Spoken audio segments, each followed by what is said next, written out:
all year long turn to Texas with dramatically different stakes. For one, the chance to close out a worthy opponent. For the other, to survive. To keep a dream season from ending in heartbreak. Let's go to Texas. The Yankees win it 4-1. It's survive or advance. Game 6 of the ALCS starts next on FS1. There's George Springer. He's got 2 home runs in this ALCS. He's hit a lot of them in his postseason career, and he's looking to do more of that tonight against DJ LeMahieu and the Yankees. He's been fabulous this series. .458 on-base percentage, .571 slugging. He has done it all. And we are getting closer to the first pitch of this game number 6. A lot on the line here. It's time now for our guys' predictions. Now the big part of the show. All the pressure's on Big Hurt. Who is winning tonight? I know Houston's so tough to beat in this building, but as a true baseball fan, I'm going to go with the New York Yankees tonight because I want to see a Game 7 and the Cold Train on the mound. Yankee fans, I got great news for you. I'm picking the Houston Astros tonight, but I'm always wrong. Look, I think with this being a bullpen and a bench game, keep an eye on A.J. Hinch and Aaron Boone. It'll be a battle of the managers. Tonight, if the Yankees can strike out less than 10 times, they win, and they will flourish in Game 7. What's your gut? Is this a low-scoring game or a high-scoring game tonight? The bullpens, yeah. You're going to see some runs tonight, Bobby? Oh, boy, I'm telling you, it's going to be great. It's going to be a fun game to watch. Joe Buck and John Smoltz, guys. Welcome to the ALCS, presented by Geico on FS1. It's Game 6 of this league championship series, with the hometown Houston Astros up 3-2.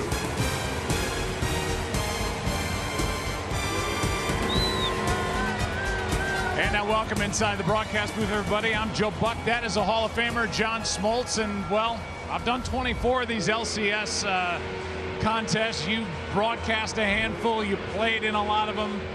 Have you ever come into a Game 6 where one team's facing elimination and the other team's trying to end it all, and it's all about the bullpen? It's a bullpen game, and we really don't know what to expect. No, exactly. We thought we'd get this Game 4. The rain out pushed it to Game 6. The Yankees are glad they're playing this game. I know 2 guys that are not glad. The managers are going to have a tough job. The bullpens are going to come in, and everybody's going to have to be perfect. The edge kind of goes to the Yankees, but that's being said that the 4 guys they had are on a roll. One of those, Ottavino, is not on a roll. We'll see what his role is actually used. And the Astros, well, they're fresh. They haven't been able to use a lot of guys because they're starting pitching. So it literally is a toss-up. Don't know what to expect. It's going to be fun.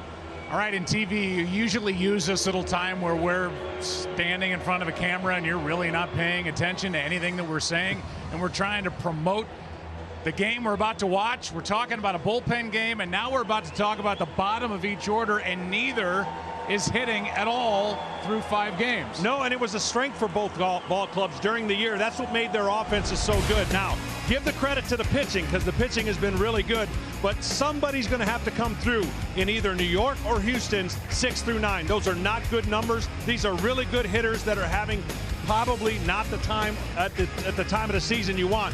And I think the hit's going to come from one of those spots that's going to define tonight's game. Well, let's get more from down on the field and check in with Ken Rosenthal. Joe, welcome to a managerial chess match unlike any we have ever seen in October. One that will be played more like a high-speed game of checkers, creating opportunities for second-guessing virtually every inning. Both managers have a roadmap they want to follow, but A.J. Hinch fully anticipates road closures, situations that will force him to read and react. The idea? To create the best possible matchups. In Aaron Boone's view, to use a reliever when you want him and not when you need him. Oh, and here's one other unpredictable element. Boone says his Game 7 starter, Luis Severino, will be available in the late innings, and who knows, we may see him if the Yankees need him to avoid checkmate. Joe?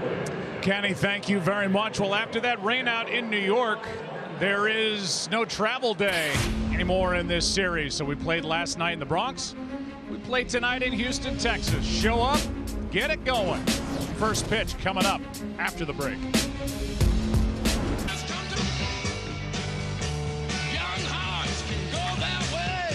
other times you wish could last forever. It can feel like time is standing still.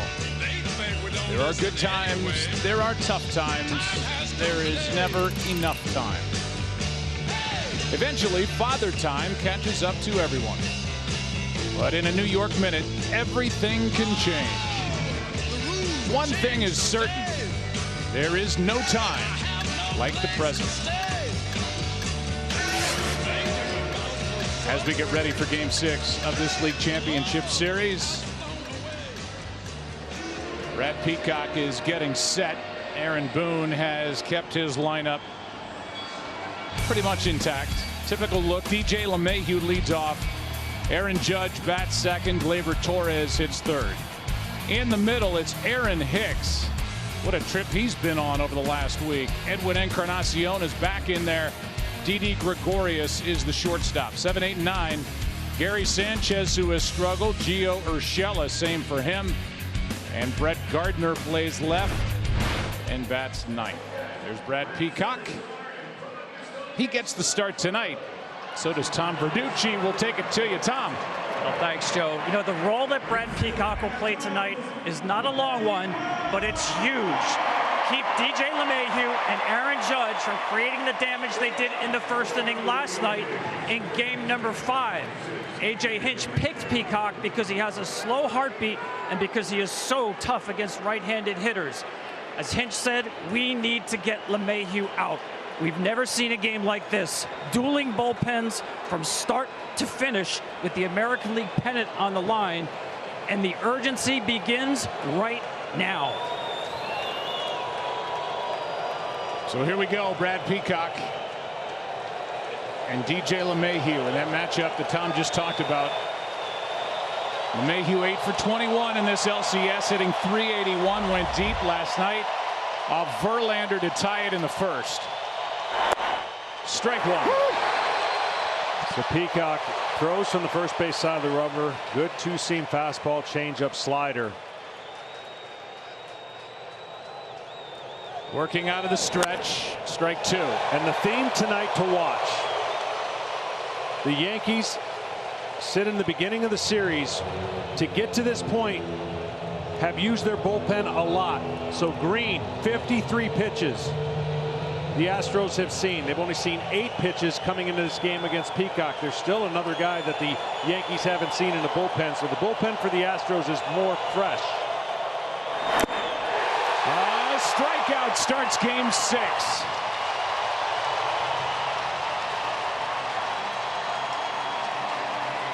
And the man that A.J. Hinch wanted to face, the red-hot DJ LeMahieu, wins that battle. Brad Peacock. That was a great pitch, and LeMahieu has been awfully tough in this series. Here's Aaron Judge. His only home run of this series came in the start here against Justin Verlander. Here's ground ball left side. Down on a knee. Picked up by Correa. 2 down.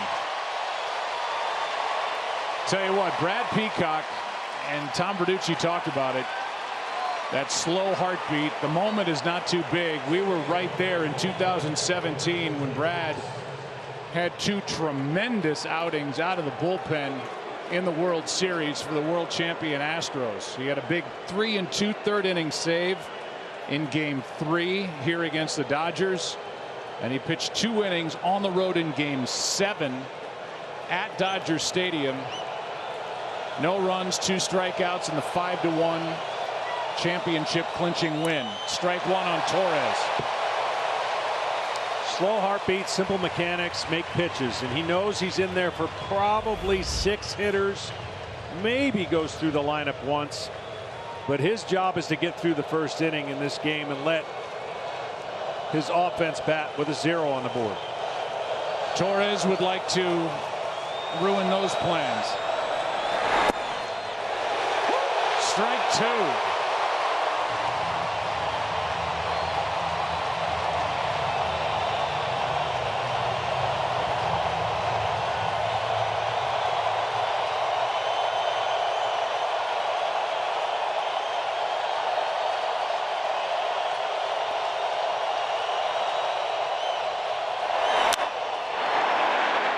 Peacock can't do any better.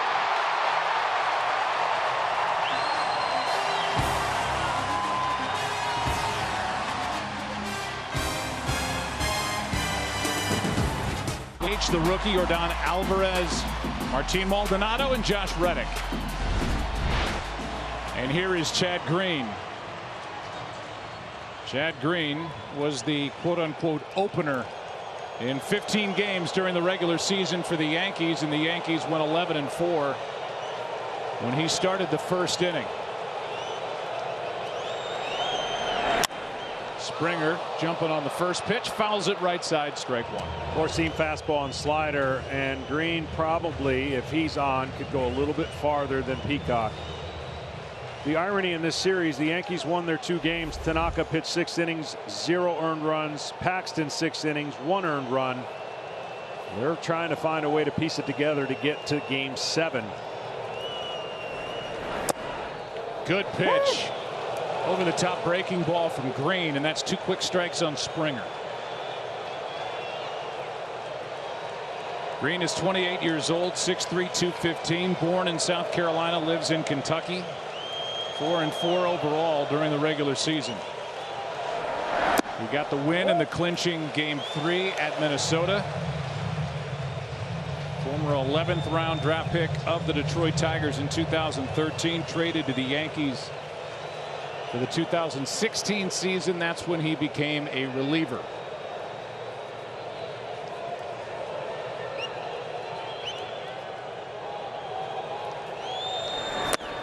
Good start for Green. A strikeout begins the bottom of the first. And Springer now 4 for 23 in this ALCS. That was a really good pitch. Springer loves hitting fastballs. Saw 2 sliders in that at bat. It'll bring in Altuve.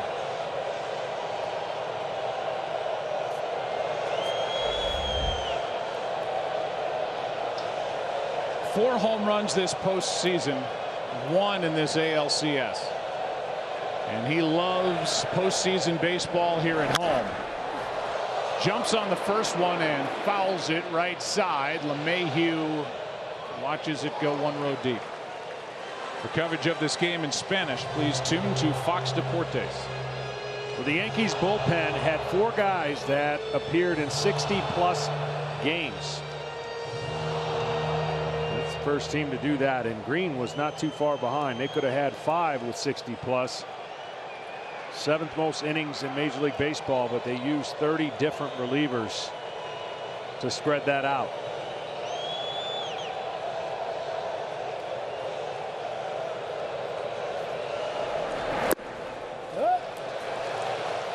When we talked to Chad Green 3 days ago back in New York, you asked him if he still thinks of himself as a starter, if he wants to get back to the rotation.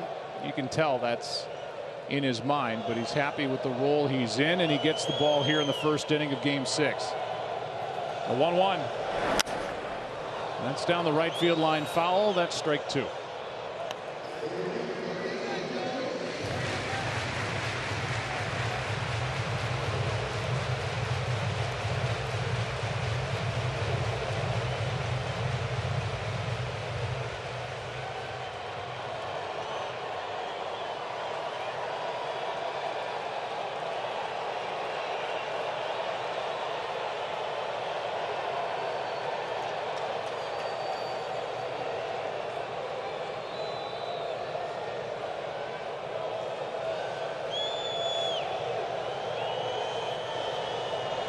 One-two pitch. The Astros here tonight are trying to win their 3rd pennant overall, their 2nd American League pennant.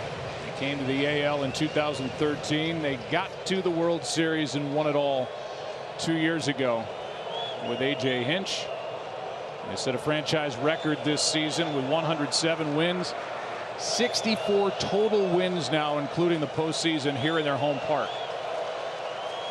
Since 1969, that's the 4th best winning percentage at home. Here's one into left center.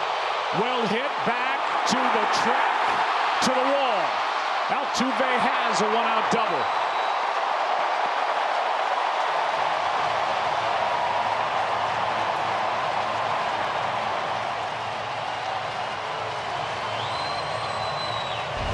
Well, they stayed on this breaking ball, and the breaking ball stayed on the plate. That's the difference. Altuve is such a good hitter in the strike zone. He'll get to just about everything off the plate. But there you see he split the outfielders in an easy double and a good start already for the Astros. Hard to believe yesterday's game, all the scoring was in the first inning. The Astros jumped on to a 1-0 lead, and then after the first inning, the Yankees completely shut this offense down. Michael Brantley, RBI chance here in the first inning. 6 for 21 RBI in this LCS. Talked about Altuve and what he's done here at home in his postseason career. A 1.126 OPS. That is the 5th best all time during postseason play with a hitter at home. And he adds to it.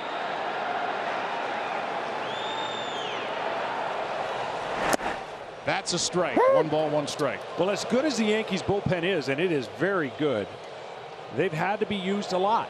And the more you get to see these guys, it takes away a little bit of that leverage that they had, because in a regular 3 or 4 game series, they wouldn't see Green this many times. They wouldn't see 60 or 70 pitches more than likely. And so that's the one upside for the Astros, having seen so much of the Yankees bullpen.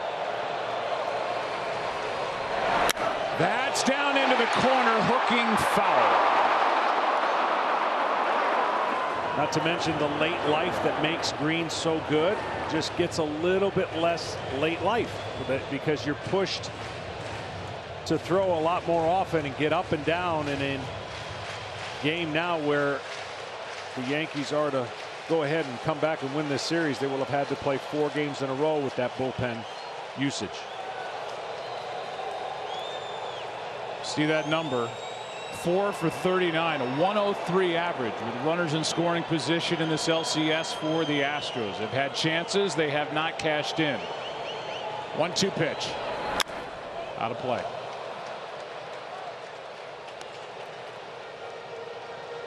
Home plate umpire is Marvin Hudson, with the crew chief Mike Everett at first. Corey Blazer out at second base. Kerwin Danley is at third. Dan Bellino and Mark Carlson in the outfield down each line, and Bill Welke is the replay official back in New York. 1 ball, 2 strikes on Brantley. The first-year Astro takes down 2-2. You know, the heartbeat of a player is talked about a lot, and it's rightfully so. I mean, some have a slow one, some have an accelerated one. I gotta believe, I wish I could gauge what the heartbeat of each manager is in a game like this, where you're not really depending on one guy to give you the bulk of the innings. You're trying to use your eyes and information to decide who you go to next. When do you get them up? When do you bring them in?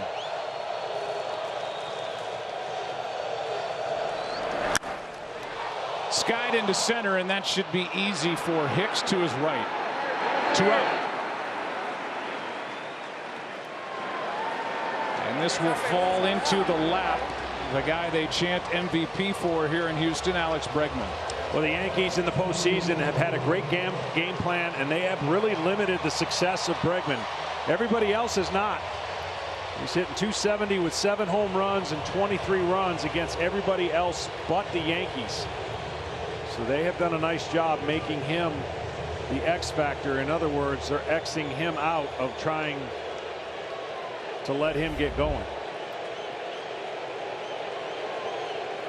Most dangerous hitter in the American League from the 1st of August through the end of the year.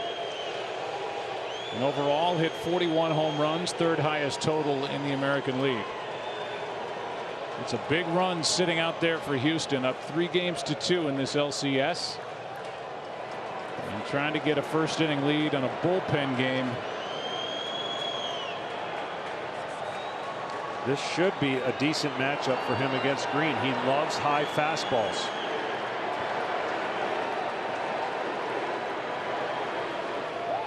but he prefers the fastballs to be middle to in towards him.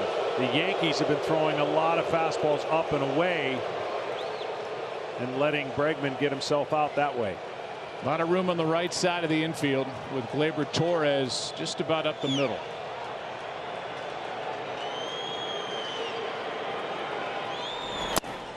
Oh. 97, but it missed. Ball 1. Brad Peacock in the first inning, John, threw 7 pitches, all strikes. He's thrown 15 pitches, 14 of the 15. Over the last 2 innings he's worked. His only 2 innings have been strikes. He don't want to sit down. He's just pacing. Good scoop, albeit looked like with a backhand by Sanchez, in the count 2-0. I was getting ready to say, you really trust the process and the information with the shift on and a runner in scoring position and Bregman at the plate. You know that he is primarily a pull hitter with power, and you're almost baiting him to try and go through that vacated second base position.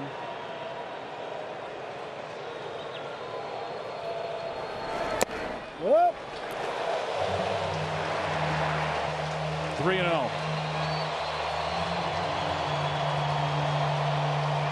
I wouldn't even flirt with him right here with a base open. I'd just go ahead and put that last one on, but they're going to try to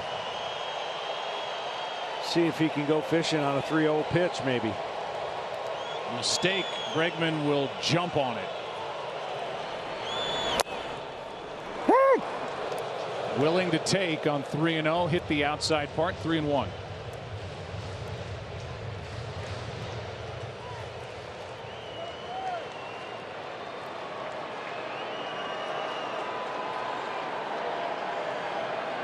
Altuve at second. He was there with 1 out. He's there with 2 out.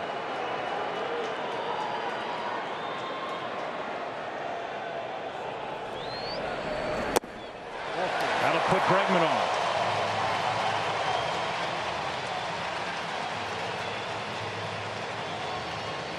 And now it's Yuli Gurriel, who is 1 for 20 in this ALCS. But you've talked about it. A.J. Hinch talked about it with us. Of all the guys in this lineup, he likes the at-bats, the swings, the selection that Yuli Gurriel has had. The results just haven't been there. Yeah, he's hit a lot of balls on the button and right at people, and that 0-50 usually looks pretty bad, but it's a scary 0-50 batting average, if you ask me, and the approach he's had at the plate. He's another guy that loves hitting here at Minute Maid Park. Since the 1st of July, he's driven in 44 runs in this stadium. Number 2 across all of baseball.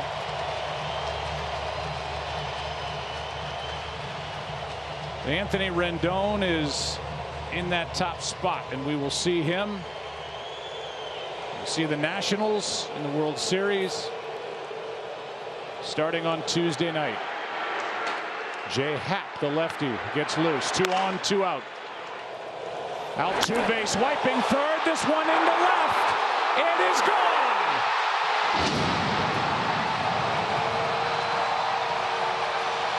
Astros take a 3-0 Game 6 first inning lead. Gurriel breaks out.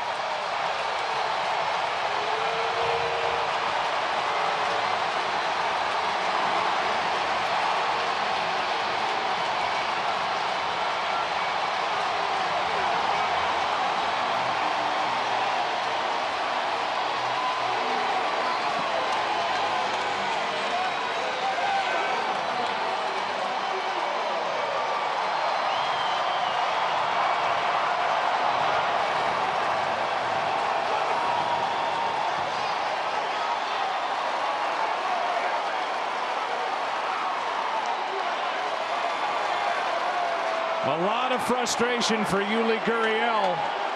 Sailed over that wall and left on that baseball. And the Astros lead Game 6. Correa. Strike 1. Last night it was Aaron Hicks with a 3-run shot in the bottom of the first inning. For the Yankees tonight, it's Yuli Gurriel. Left side. Urshela makes the play. Big damage done. Double by Altuve. 2-out walk to Bregman. Followed by a trot by Yuli Gurriel. Crawford boxes and left. Hello. Brad Peacock and the Houston Astros lead 3-0. Green gives a home run. 3-0 Astros after one. Here's Aaron Hicks against Brad Peacock. And a rare pitch out of the strike zone from the 31-year-old right-hander. Peacock, who 2 times was on the injured list this year with shoulder issues. He's not on the division series roster, added for the LCS, and here he is. Gurriel, one away. Of the last 3 games, it's amazing. The 3-run homer has been the story. The ALCS on FS1 is sponsored by Indeed, the world's #1 job site. By T-Mobile, their newest, most powerful signal is here. And by Steal a Base, Steal a Taco, only at Taco Bell. Well, in all the postseason, the first inning's been the highest run producing inning in baseball. It's been a rare. You've seen some crazy stuff in the first innings. And it started already in a very important game 6. That was the 10th run in this series scored in the first inning. And that, by the way, is the most of any inning in this series. And it's the Astros that get runs 8, 9, and 10. On one swing, there's a strike to Edwin Encarnacion back as the DH. Last night it was Giancarlo Stanton, who's bothered by a quad pull. And with the late arrival or early morning arrival, Aaron Boone decided they're not going to push it. They're going to get Encarnacion back in there, try to get him going. He thinks Edwin's going to get back on track. So far 1 for 15 in this series.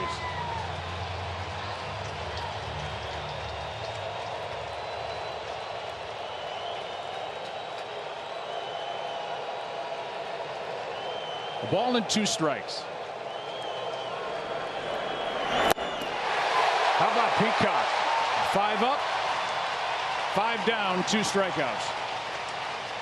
Looks like he's been in a groove for the last 2 months. He hasn't pitched much. Injuries costing him starting probably a lot more, but he has come out of the gates with everything working, and that's what you're hoping for. Every manager doesn't want to have to try to make early decisions on what he hopes each guy that comes in will be on their game. Gregorius now with the bases empty, 2 down. Peacock has great numbers against the hitters that are in the Yankee lineup in this game. And on July 21st, in his second to last regular season start at Yankee Stadium, Peacock went 6, allowed 2 runs, 5 hits, struck out 11. That is outside, maybe down as well, and the count 2-0 on Gregorius. The guys that Aaron Boone has in his lineup in this game 6 combined 11 for 47 lifetime against the 31-year-old right-hander. 3-0 the count, with Gary Sanchez, who hit a tape measure home run off Peacock in that June 21st start, on deck. And we documented it early. 6 through 9 for the Yankees, only hitting 113. Gregorius takes a strike.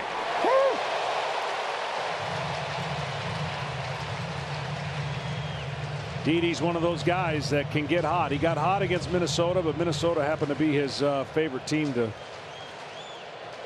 hit against the last 2 years.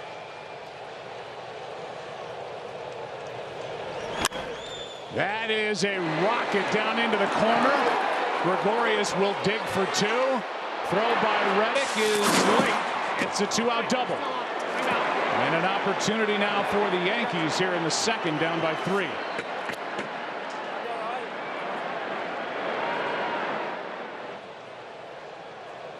Here comes Gary Sanchez.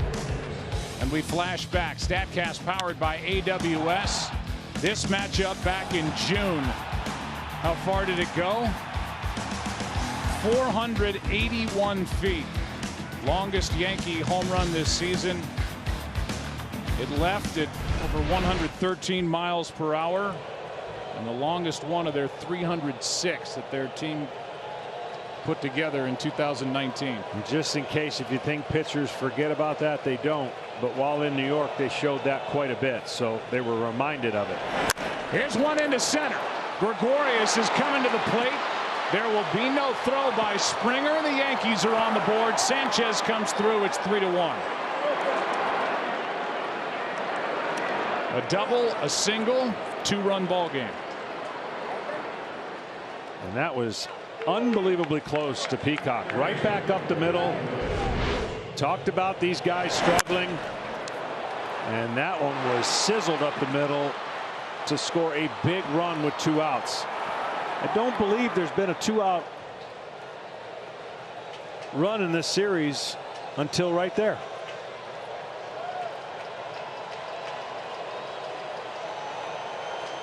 So with the inning continuing, here's Urshela tying run at the plate, and the ball down and away. And the Astros bullpen is busy. The Yankees bullpen is busy, and we will say that a lot here tonight as the hard-throwing right-hander Josh James gets loose.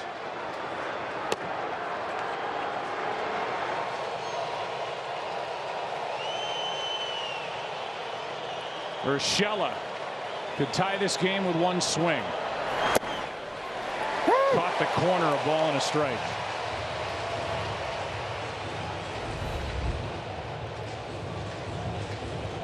Part of the problem at the bottom of the order at the end of a regular season that was phenomenal for Urshela. 314, 21 home runs.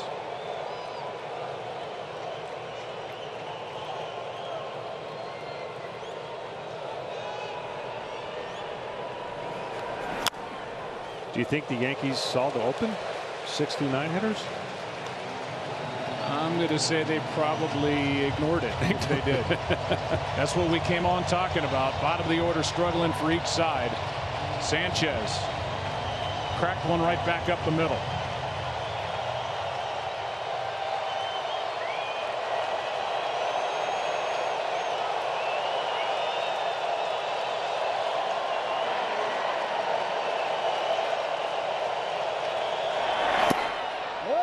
Two and two.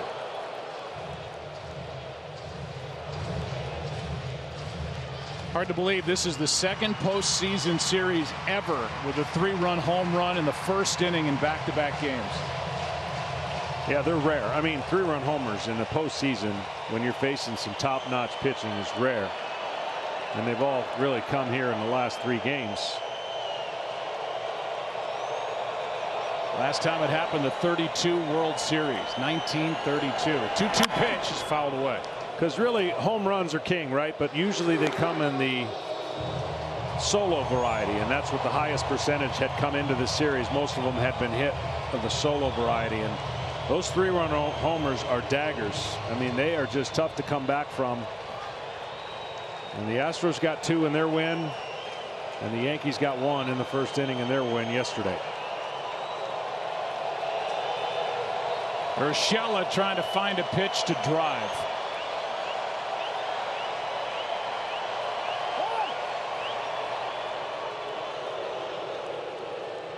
And Martin Maldonado will trot out to talk to Peacock.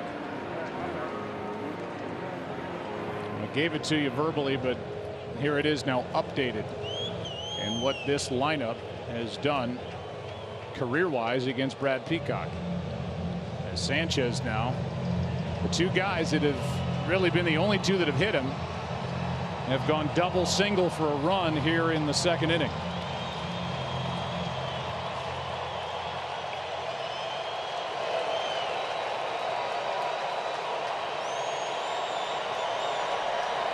Two-two. Check swing foul.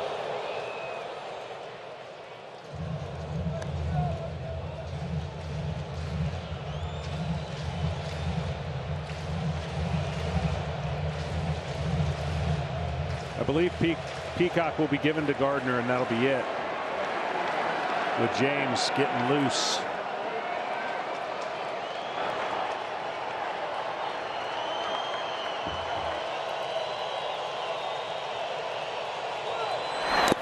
That is in front of the plate, near it, and Sanchez not willing to push it and end this threat by running into an out. We saw James there, and I could look at his eyes and the anxiety of that heartbeat as we see this ball in the dirt. Maldonado gets in front of it and loses track of it for a minute. But that heart rate when you're getting ready to come in, no matter when it is, in this case it would be in the second inning, it's probably at its highest level to make sure you're ready. Runner will go. 3-2 pitch. Breaking ball misses. 2 on, 2 out. And that'll be it. Won't get one more batter. So Brad Peacock retired the first 5. Gregorius rocketed a ball into right for a double. RBI single by Sanchez. Now the first walk is the end of the game for Brad Peacock. James will enter. Brett Gardner coming up. FS1. Well, early drama. 3-run home run for the Astros and Yuli Gurriel. A run here in the second. It's a 2-run game. The tying runs are on, and here comes Brett Gardner coming off a career offensive year, especially with the home run. He hit 28, new career high at the age of 36. And here's Josh James taking over in the second inning. Flamethrower. 98-99. Gardner prefers to hit a fastball. Well, 6th, 7th, and 8th all reach base for the Yankees. Can Gardner get another big 2-out hit? Aaron Boone has called him the heart and soul of this club. He could really deliver here. With his team facing elimination, trying to force a game 7 tomorrow night. Strike 1. James came in a 6-1 lead. Lost a little command of the fastball, and Sanchez hit a 2-run homer, and then he settled down. Electric arm. It was a couple of nights ago in game number 4 at Yankee Stadium. That's high. A ball and a strike at 98.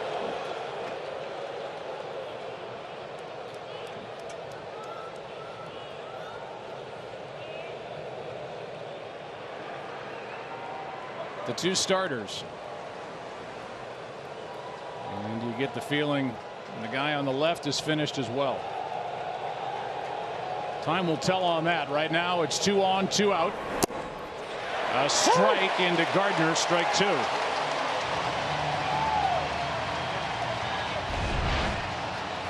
Yeah, this one was going to be impossible to hit. Just off the plate, but gets the call. Gardner likes it middle half. There's no doubt about that. But 98 in. Locked him up.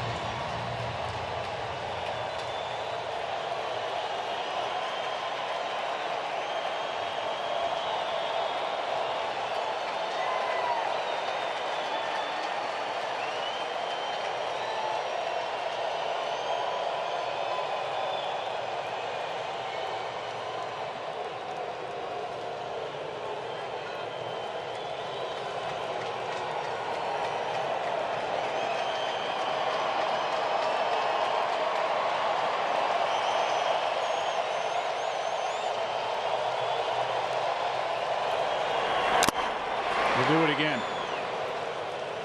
At this point, after a really long night getting in late, adrenaline works well early on. It's as the game goes on, will there be any fatigue factor for anybody? Of course, losing that travel day meant that everyone had a short day today, traveling after the game, getting in late and trying to hurry up and sleep.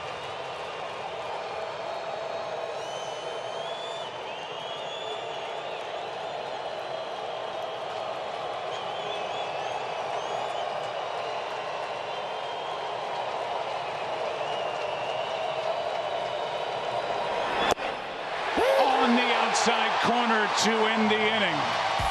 And a mild protest put up by Brett Gardner. James out of the pen, rings one up. Yankees on the board, down by 2. after 1.5 in Game 6. On the new pitcher for the Yankees, Jay Happ, who fires a strike. The lefty takes over after Chad Green went 1, allowed 3 runs on 2 hits, the 3-run home run. 1 walk, 1 strikeout. Happ finished the season pitching really well. He's worked out of the pen so far in the postseason as he misses with ball 1. Well, the Astros got their first 2-out runs in the first inning, that 3-run homer you were talking about, and now it's their 7, 8, 9 chance to get something going. You see the numbers, 1 for 19. Mechanically, he's out of sync. Happ deals. That's slicing foul for strike 2. Brett Gardner, who just looked at that ball head into the seats, had good reason to be upset with how he was called out. Yeah, the first pitch was real good. Then he gets a call on the inside part of the plate, which you can deal with as a hitter, but it's hard to have that inside part and outside off the plate. Impossible to cover. And Gardner will probably let him know the next time he goes to the plate where that pitch was. There was a charter that left last night after Game 5 out of the New York area that these umpires were on. A lot of our Fox crew was on it. It was going to take off late anyway, meaning in the early morning hours. 2 balls, 2 strikes to Yordan Alvarez. That's to the right side. Torres grabs it. They started down the runway. The pilot stops the plane, gets on the PA system and says, well, I've never had that many red lights come on in a cockpit when I was about to take off in my career. So they went back, parked the plane, fixed it,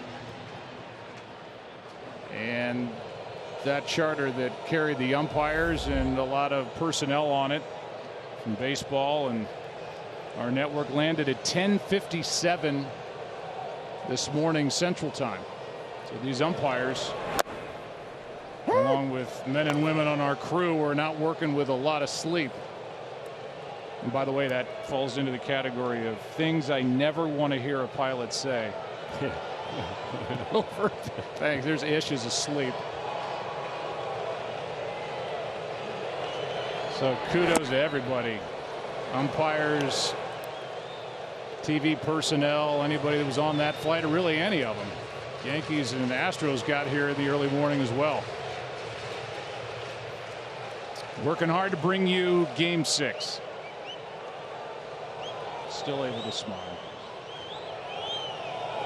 With 1 out and nobody on, Martin Maldonado waits for the 0-2. And that misses inside, ball 1.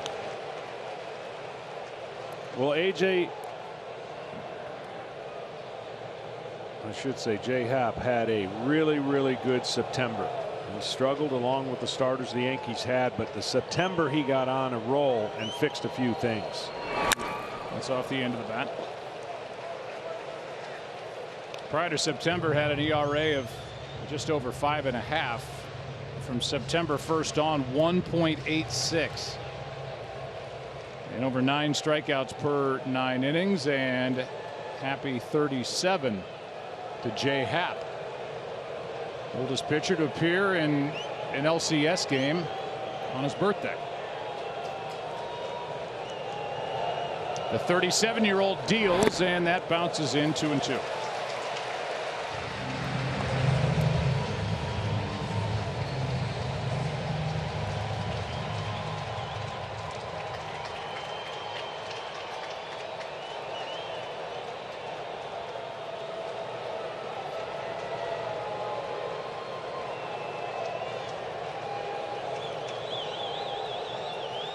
The next outside, Jay came up with Philly in 07, was a part of a championship in 08, worked 8 games, made 4 starts that year, but then really established himself in the big leagues in 09. The Philadelphia Phillies team that got back to the World Series but lost to the Yankees.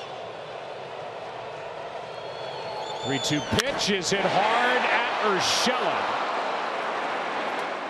2 down. Fastball command. When he started getting better fastball command, that's when that September run he went on. He doesn't throw 95, but he has a quick fastball the way he delivers, and then a good changeup. Of course, off-speed pitch to accompany that. It'll bring in Josh Reddick. He homered in Game 3 at Yankee Stadium.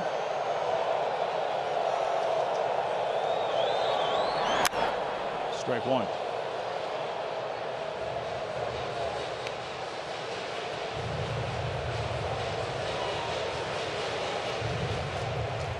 Who will be the star in Game 6? Which team will he play for?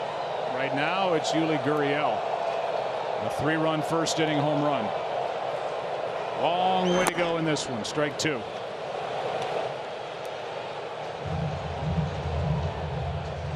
Long way to go and a lot of decisions to make.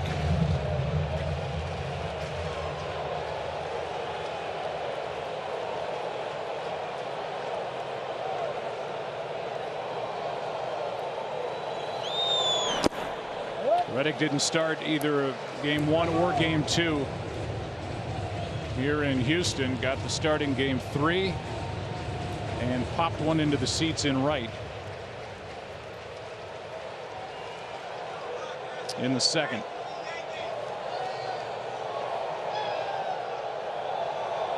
One, 2. Fouled back here. I mean, the Yankees don't care how they win this game. I mean, they're behind the 8 ball to speak. They just got to get to a Game 7. Of course, what's waiting for them in Game 7 is Garrett Cole. So the strategy of the managers, the luxury is going to be to A.J. Hinch, because he can really truly empty his bullpen, because you've got one of the most dominant starters waiting in the wings if they trip up and lose Game 6. Well, the Yankees will earn it if they become the 5th team in LCS history to win Game 6 and 7 on the road. They'd have to win here, and then they'd have to win a game started by Garrett Cole, who's 3-0 this postseason. Last team to do that in LCS play, the 0-4 Red Sox, to win 6 and 7 on the road. Another foul by Reddick. And then they went on to a 4-game sweep over St. Louis to win their first World Championship in 86 years.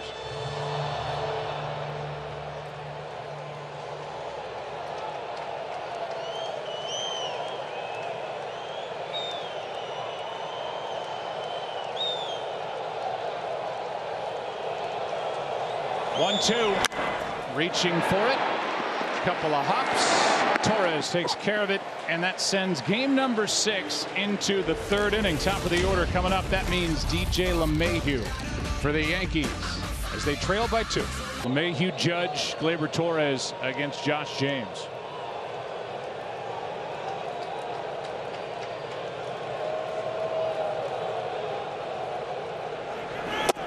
Interesting conversation while the Astros were batting a moment ago between Brent Strom and Josh James, who goes back out there. He finished off the top of the second with a strikeout of Gardner.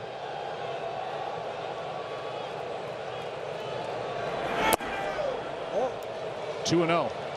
Well, little reminders, because your pitching coach is going to watch everything you do and knows your mannerisms. He wants them to get the glove back to the same spot every single time and not deviate or change, because hitters are looking for everything they can to pick up anything. I know the guy throws 98, but his off-speed pitches are pretty good too. Don't give the hitter any advantage by tipping what's coming.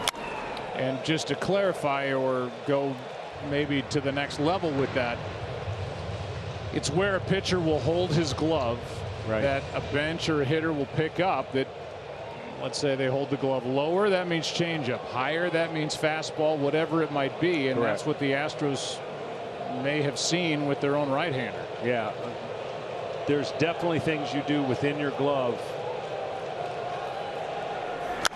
because every grip's different. That's why you'll see some guys will hold the ball outside the behind them before they put the ball in the glove and then change the grip. But to this point, you need everything to be the same because it's so easy to do just something a little bit different when the hitter gains an advantage. And you're typically unaware you're doing. Absolutely. That's why you need people on your bench looking for certain things. 2-2. 2 hops to Altuve. 1 out.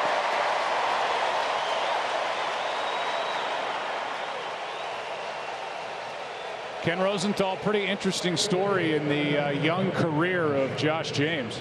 It is, Joe. Former 34th round pick. He signed for $15,000, and he was only an average prospect until 2018. That's when his velocity took a sudden jump. During spring training, first minor league game on a backfield, an Astros official put his radar gun on James and saw 98 miles per hour. He was stunned. He said, maybe I need to recalibrate my gun. Second pitch, 99. Turned out, James was benefiting finally from a diagnosis of sleep apnea. He had started to wear a breathing mask, and this all got started when his former minor league roommate, pitcher named Ryan Thompson, said, man, you snore too loud. Go see a doctor. So getting more rest, deep sleep, and now he can light up a radar gun. 1-0 pitch. That lights it up at 99, but it's high to Aaron Judge in the count 2-0 as it was on DJ LeMahieu to start this inning.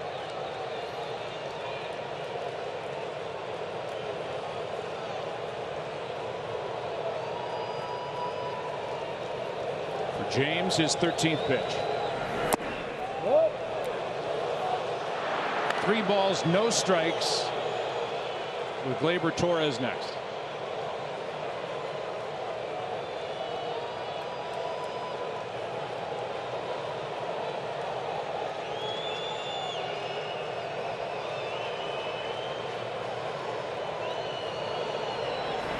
Swinging on 3-0, and it's 3-1. Well, hoping to get a point on the board. A lot of this damage goes to center and right center when Judge is right. He's made so much improvement since 2017 when in the postseason struck out 27 times.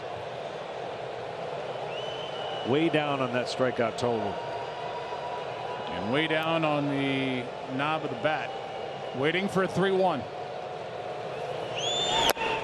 Full count.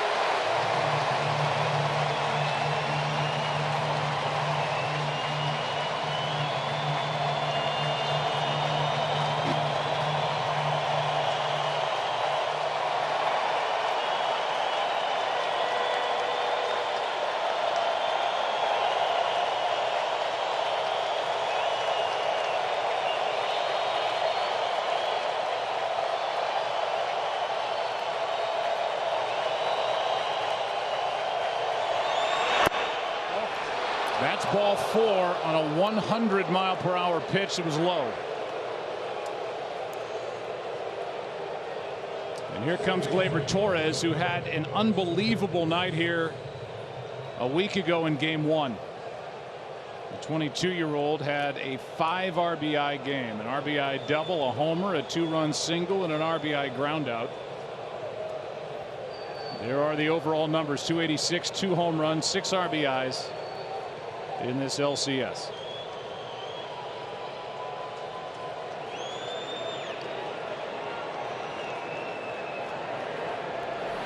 He has been so good, but it's hard to believe that one at bat, bases loaded, 1 out in Game 4. Down by 2. And that's when AJ called the bullpen in to get strikeout. Ended that little threat, and the Astros went on to win that game. But if you're a Yankee fan, there's no other person you would have wanted up there besides him, maybe LeMahieu. And they've just called a balk. And now they're going to send him back. His home plate umpire called time. Home plate umpire had called time. The first base umpire didn't see that. And so he sent Judge down to second, but time had been called, so there is no balk.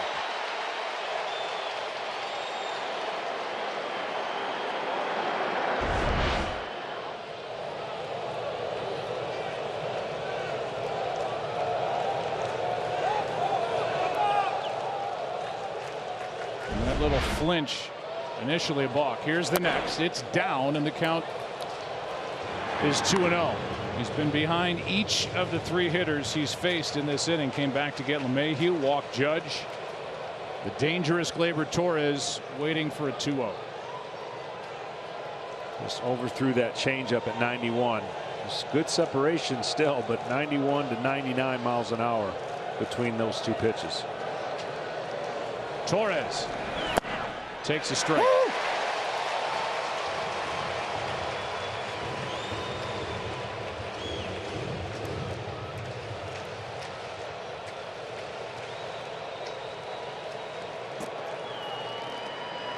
Gleyber has 8 extra base hits this postseason.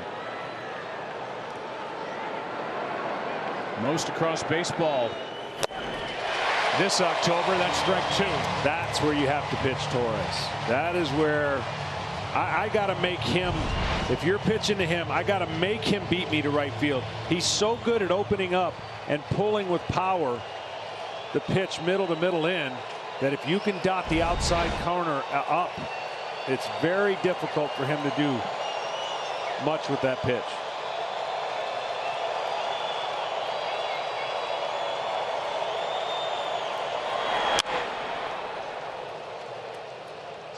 Now Torres with 2 strikes, changes up a bit, trusts his hands to get the bat on the ball as he waits for a mistake. The count stays 2-2.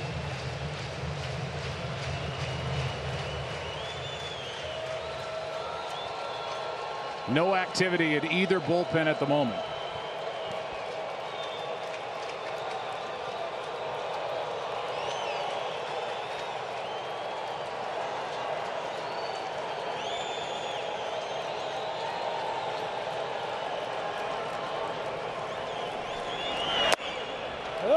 It's a full count.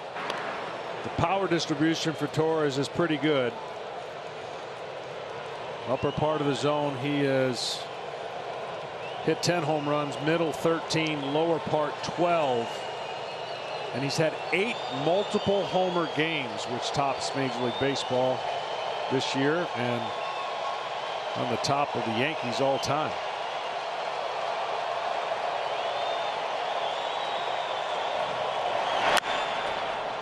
Skied foul back behind home plate.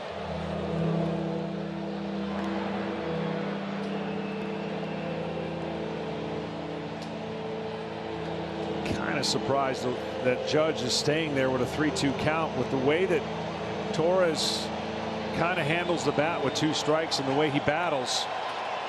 James is kind of slow to plate, but he makes up for it with 99. It was not going on that first 3-2 pitch. Starts and stops, and here is a base hit into left center field. Judge will turn but hold, and it's first and second, 1 out here in the 3rd.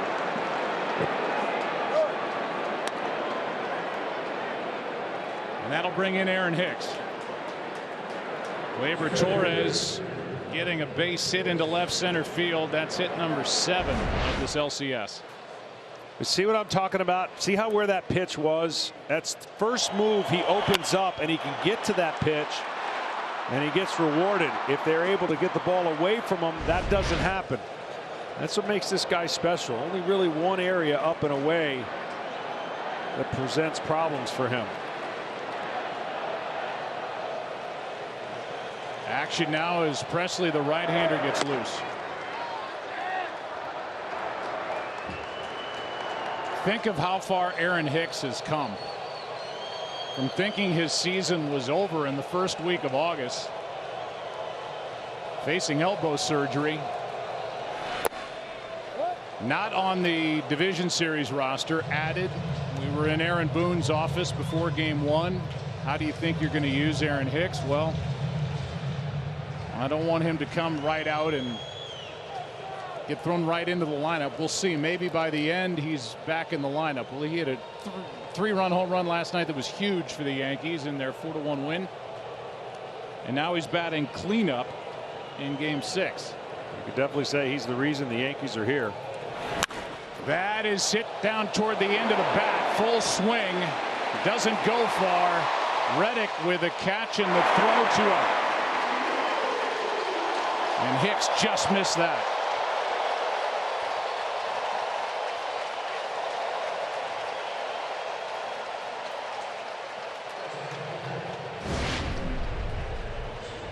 Our player resume is sponsored by Indeed.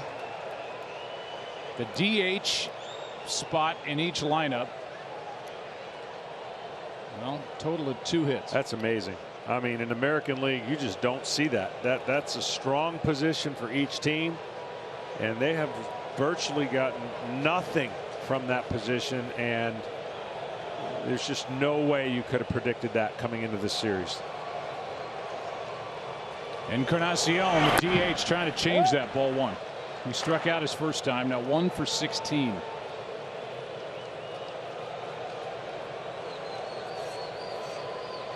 I mean, it's the lowest OPS in the history of the ALCS. History.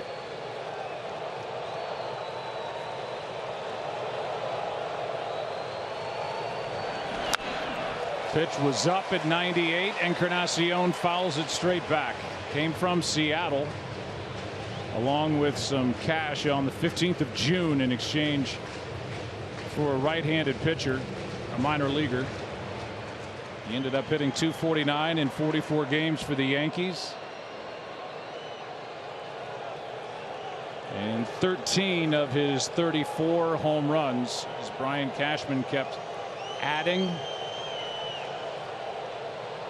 And they used everybody. 30 players went to the injured list. A Major League Baseball record, and they plowed on to 103 wins. But they're down 3 games to 2. They're down 3-1 in Game 6, and now 2 strikes on Encarnacion.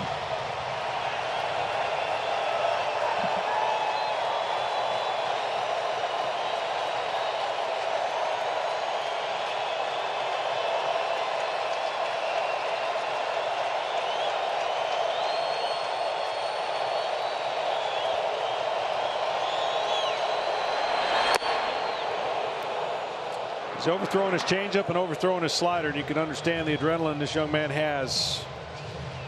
Bullpen's going, and AJ's hoping he doesn't have to make another trip out there till the next inning or beyond.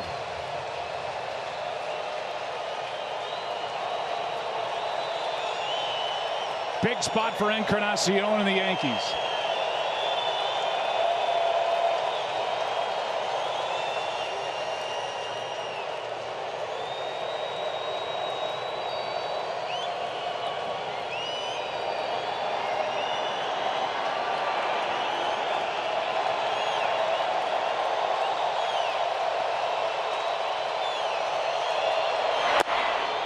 Full count, and that will give the runners a head start. Judge from second, Torres from first.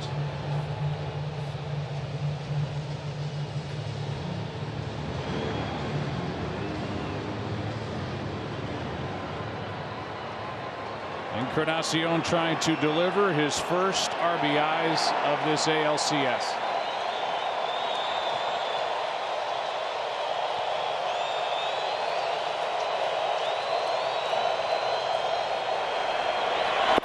Bases loaded.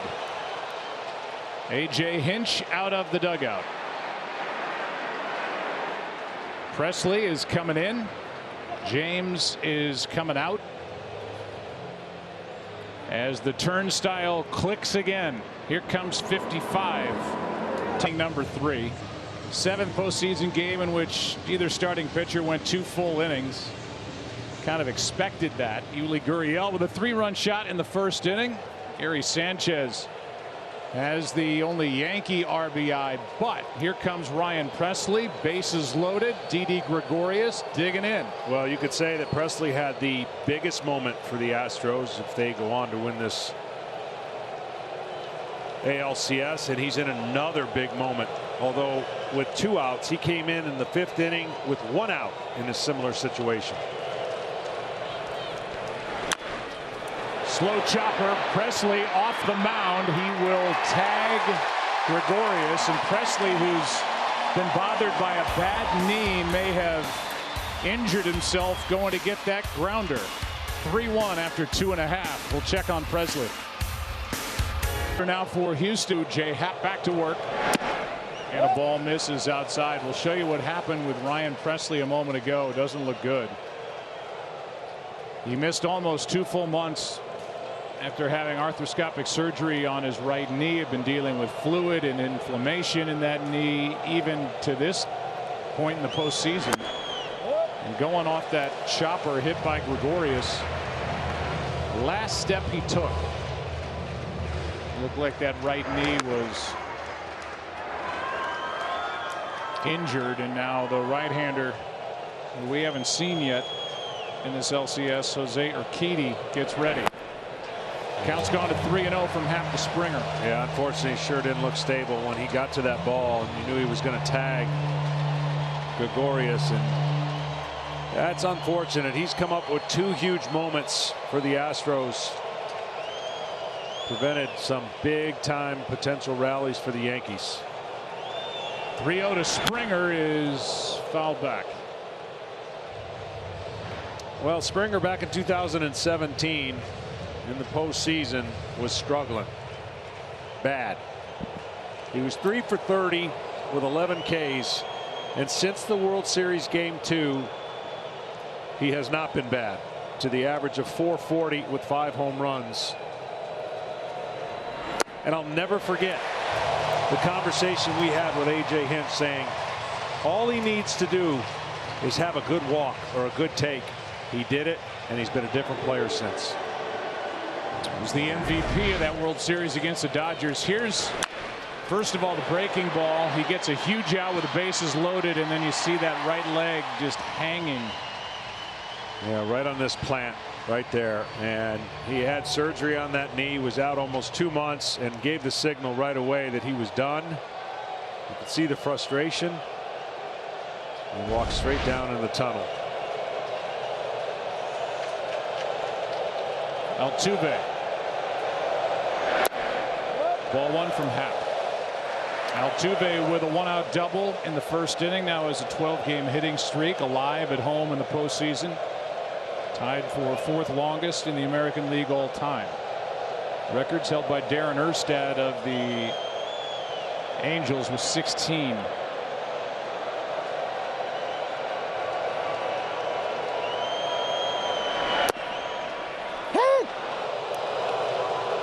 Good frame by Sanchez, a ball and a strike.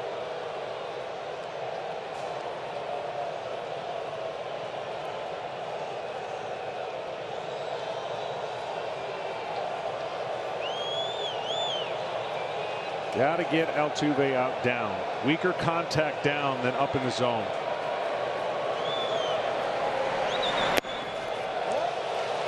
For a smaller guy, he loves the ball up, and that's where his power comes from. He's feasted at this ballpark in the postseason, and you can just tell everything about him. Loves playing the game, but loves playing the game at the highest level.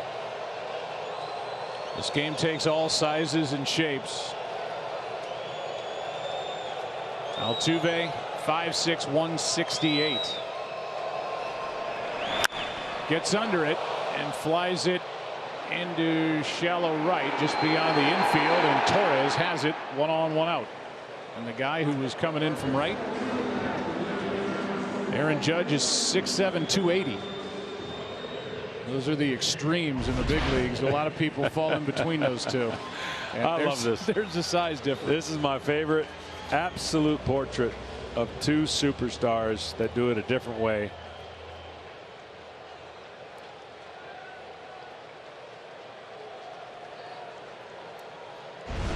And the top 2 guys in the MVP race in the American League back in 2017 that was won by Altuve. Judge had to settle for Rookie of the Year with his 52 home runs. Here's Brantley. Strike 1.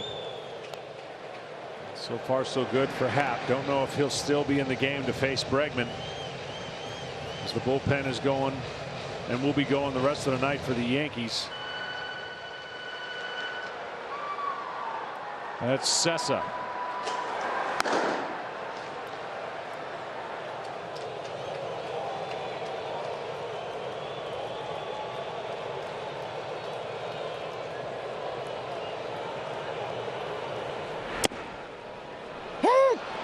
On the inside corner, perfect pitch from Happ, 0-2.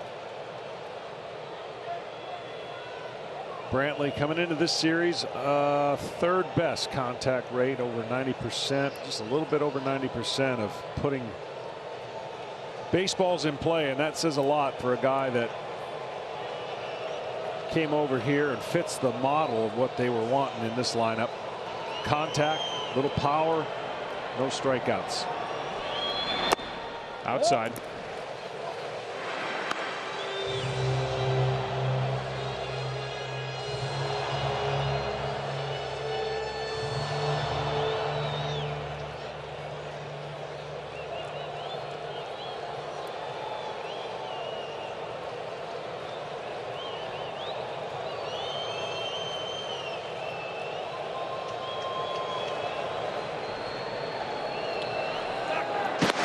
Springer had taken a step and a half. Happ threw over. Springer able to get back. Springer was looking like he was just about timing what Happ had done. He hadn't thrown over there yet, and well, he did, and almost got caught.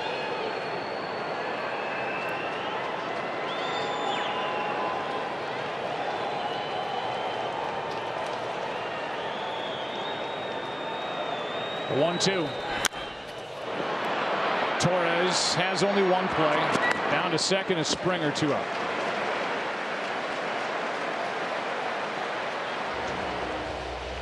Alex Bregman looking into the Yankee dugout to see if Aaron Boone is going to make a pitching change, and the only person coming out of the dugout so far has been the bat boy. I think Bregman, like you, was expecting Sessa to come into the ball game, but instead it's Happ and Bregman. And a base open and reverse splits on Gurriel, meaning he hits much better off of right-handers than he does left-handers.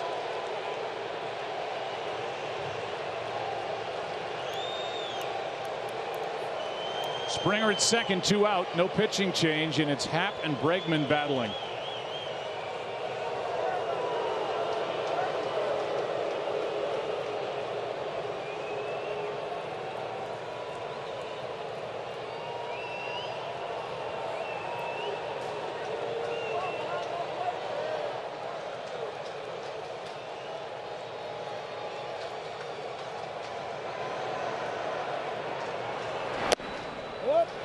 All 1 up.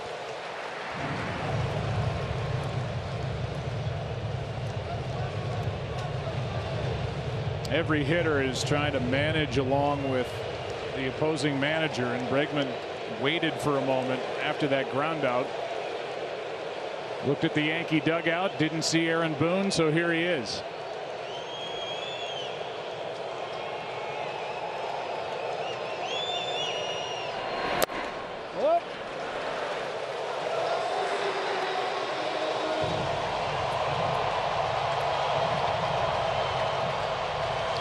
Boone is going to trust his veteran pitcher that he could pitch him maybe an unintentional out of the zone and end up walking him anyways, but I just think it's a big risk.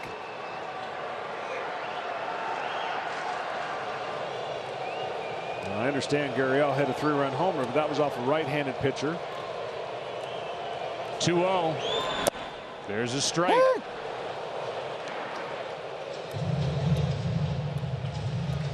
First, I think Bregman thought there was going to be a pitching change.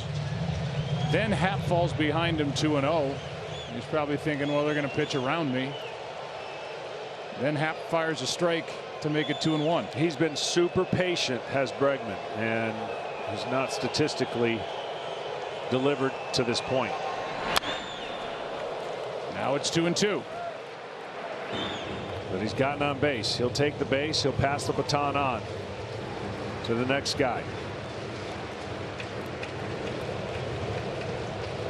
Took a walk with those 2 outs, which led to that 3-run homer for his teammate on deck.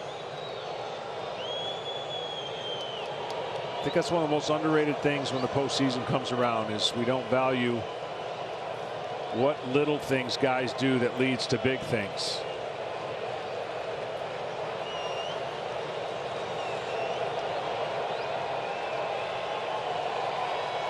No RBIs in this series, just 3 this postseason for Bregman, who is typically a run-producing machine.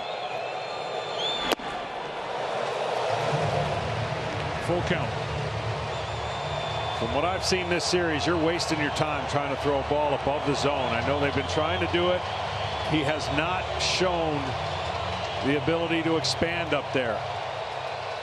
And all you do is end up bringing in the mistake that pitch doesn't quite get up there. And he can lose it over the seats. 3-2. Ground ball. Torres. Good job by Happ. Gets around the leadoff walk by getting Altuve, Brantley, and now Bregman. Still 3-1 after 3 in Game 6. Is sponsored by Budweiser, as the Astros have to go to their 4th pitcher. Didn't want to do it this early, but it looked like, and we're speculating, probably not a great idea, but it certainly looked like Ryan Presley re-injured that right knee. And here is Jose Urquidy. 9 games in the big leagues, and he runs that one inside for a ball to Gary Sanchez. Sanchez, then Urshela, then Gardner against a young right-hander. Fastball, changeup, slider, curveball. And it's the increased usage of his slider where he started to turn his year around. Pre-September, 5.87 ERA. Post-September, 1.37 ERA.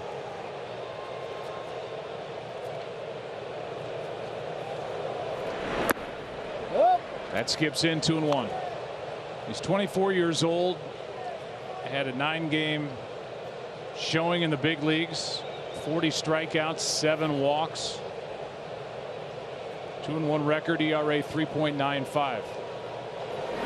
That's on the inside corner at 95, and the count evens 2-2. Yeah, the way he throws over the top, it's kind of sneaky fast, right? I mean, I saw it at 95 miles an hour. You would think, well, that speaks for itself. But how he comes over with that quick arm action and gets down through his legs, kind of hops there at the end on the finish. Urquidy strikes out Sanchez to start the 4th.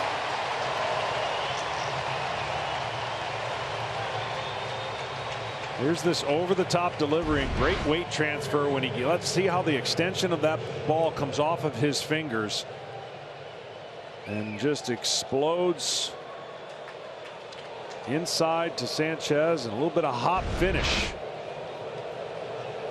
It'll bring in Urshela. Walked his first time. That chased the starter. Peacock. Here's one into right center field. Back at the wall. It is gone.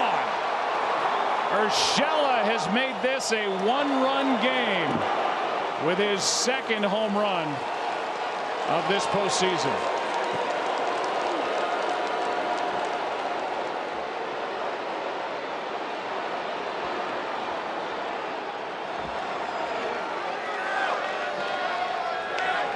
He's definitely aggressive early, and he takes the fastball velocity.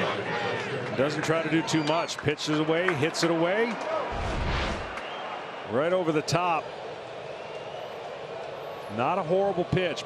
Many of the home runs that are hit in the league usually are middle or right on mislocation.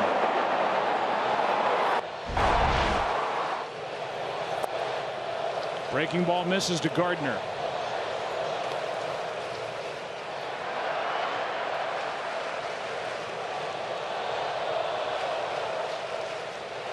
Gardner struck out against Josh James his first time up with the bases loaded. 2-0. Talked about the 6 through 9 hitters. The bottom of the order that had struggled coming into this Game 6 has both RBIs for the Yankees. They've been all over the bases. Gardner takes ball 3. And that's huge for the Yankees. Again, They're going to have to do it a different way if they were going to win 3 games in a row down 3-1 offensively. Offensively, they were just going to have to be that much better than the Houston Astros. Teams that come back from 3 games to 1 usually will outpitch the other team in their quest to come back from that deficit. 3-1 pitch. Gardner hits one down the line. If it's fair, it's tied. It is foul.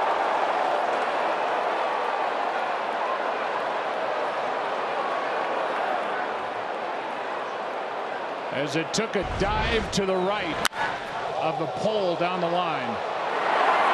Wow. Fans are telling you that was foul. The extra umpire's right there, and that's probably a couple feet. That's all it is right there. We saw Hicks hit the foul pole, and a little anxiety there, hoping that was going to be the second one they saw. Off his career high 28 during the regular season, has 1 in the postseason as Gardner came close to number 2 in a tie game. Fights it off.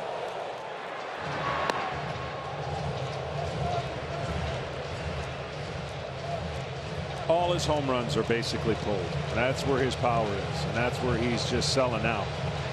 He'll fight the pitch away and kind of sometimes serve it to left field.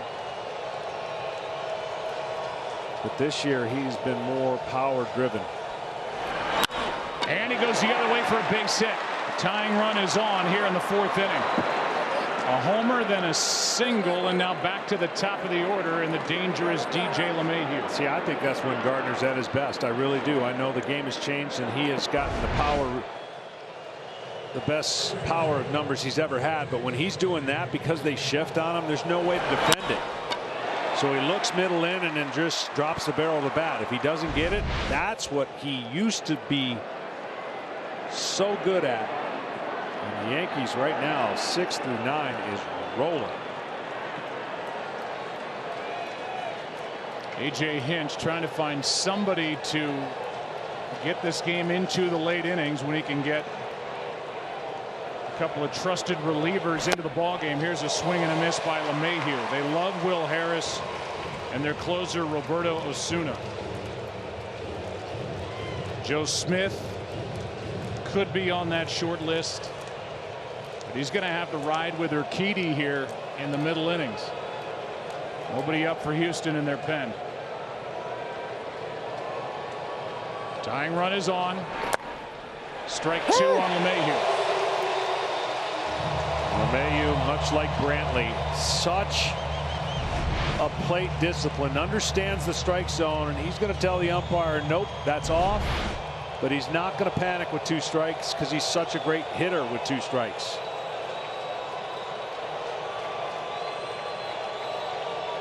Got to go back out there, you would think. LeMahieu's good at taking it into right. He does go back out there and misses for ball 1.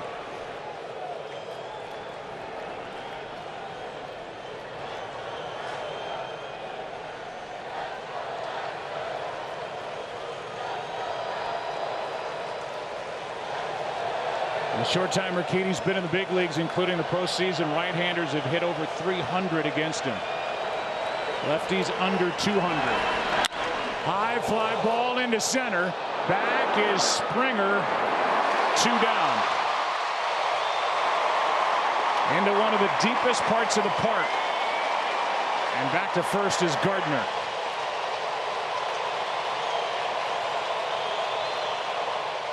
Well, Urquidy better be really good with his breaking balls here against Judge. Judge looks a lot better in his takes and his approach.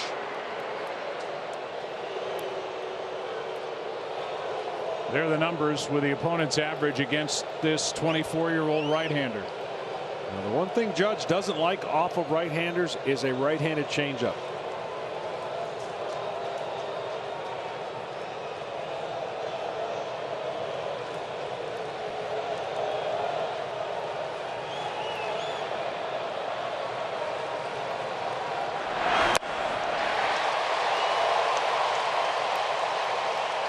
That's where he's got to put his slider.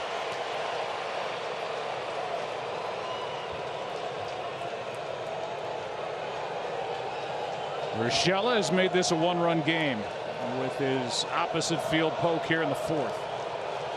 Runner at first, 2 out. Judge. Strike 2. All right, here's the key. 2 for 2 on throwing great sliders. Can he make a third one? Sometimes you feel like as a pitcher you got to make your third one even better. You don't. Just throw it right there. Easier said than done under these circumstances.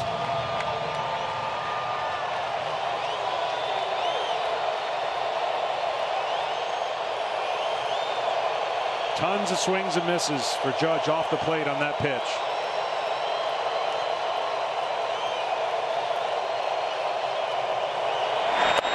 Struck him out on a changeup.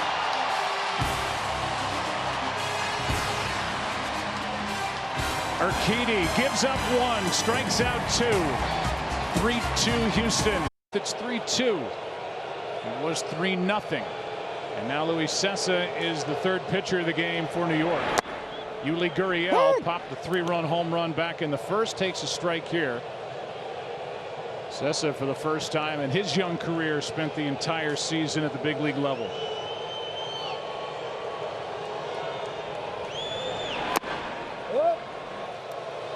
Pretty good pitch, called ball 1. 1 ball, 1 strike. You saw a slider and you saw his fastball. I mean, the Yankees bullpen known for their velocity and their ability to strike you out. 1-1. You saw that stat. Gurriel, the first player ever to hit 3-run home runs in 3 consecutive postseasons. Game 5 of the World Series off Kershaw in 2017. Last year, a 3-run shot off Brandon Workman of the Red Sox in Game 1 of the ALCS. Now the count 3-1. The Yankees came into this postseason 3 short of the record for strikeouts on their franchise record. They had struck out 750 guys. Over 26% of hitters went down via the K. Dangerous pitch here, and a foul tip runs the count full. You saw the left-hander Tyler Lyons getting loose, with Yordan Alvarez in the hole.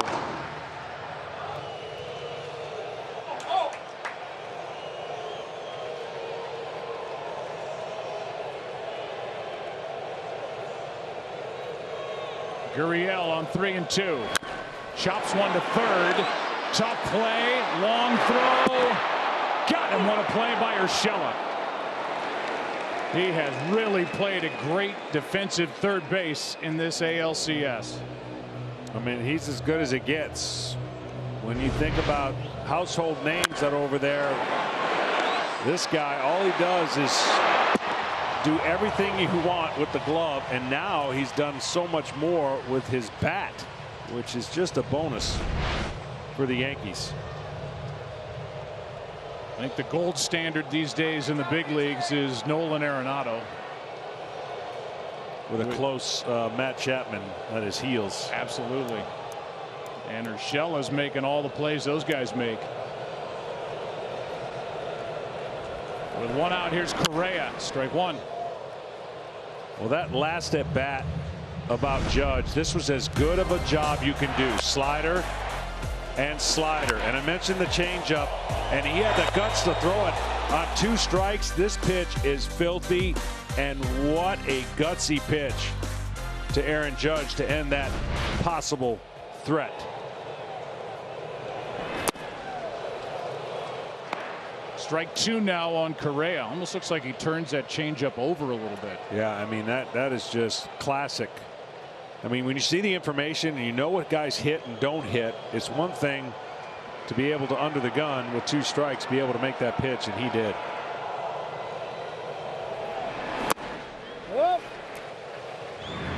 Sanchez nodding his head as he received that pitch low. He liked Cessa being able to hit his spot. Correa laid off, and it's 1-2.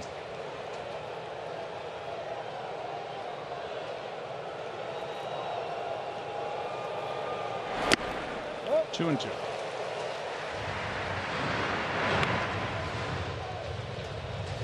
Sessa has one of those disappearing sliders when it's good. It starts at the top of the zone and just goes straight down. But then he backs it up with that fastball out of the same slot. Coming right at you.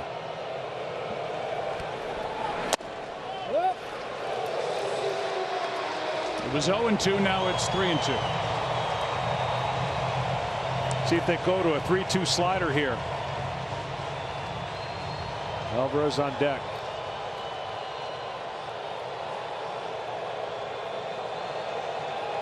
The 27-year-old right-hander brings it. Left side, Gregorius stays down on it. That's the out. And with Alvarez coming up, a reminder, T-Mobile is introducing its newest, most powerful signal ever.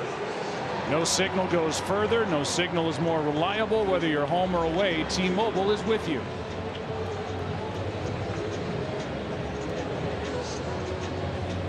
In steps Yordan Alvarez, who is 1 for 20, which is what Gurriel was when he stepped in and popped a 3-run home run in the first. You almost feel like I mean, to say he's due, but this is one of those matchups where you wonder if he gets clicking a little bit. Ooh. Strike one. Talking to A.J. Hinch about Alvarez, the 22-year-old Cuban-born star with 27 home runs in the regular season. He said it's a mechanical issue. It's not, the moments are too big. It's mechanical, not emotional for Yordan Alvarez. Said the backside is collapsing. Yeah, which gets the swing too long, and when the swing's too long and the game plan for the Yankees has been pounding him in with fastballs, they've done a great job, and they only made one mistake, and that was Britton the other day, and he got an out on it. But when the swing gets long and the mechanics are off, it's going to make 96 seem like 100, and it's going to seem like breaking balls are dropping farther than they are. 2 quick strikes on Alvarez.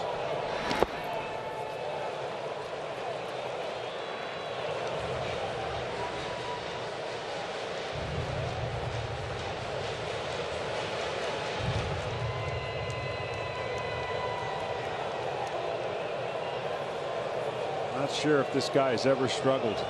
He's been so good at every level.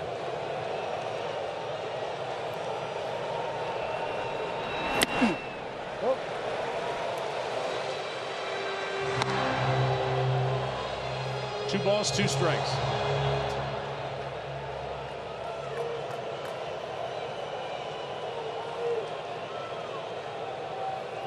His 27 home runs didn't come in a lot of. He has not been here the whole year. He hit 27 quick. That is slicing foul. He's got so much power. This is such a good park for him. He can just flip it out of here into left. And that right field wall is pretty inviting for a guy like Yordan as well. Absolutely. But again, in a regular season, you can't pitch the way they're pitching against the Astros. You just can't. You can't use that many resources each game. You wouldn't last the season. And they've been able to do that here in the postseason and really frustrate him, especially the Rays. He had a nice series against the Rays, but they used a lot of pitchers against him as well. Now a 2-2.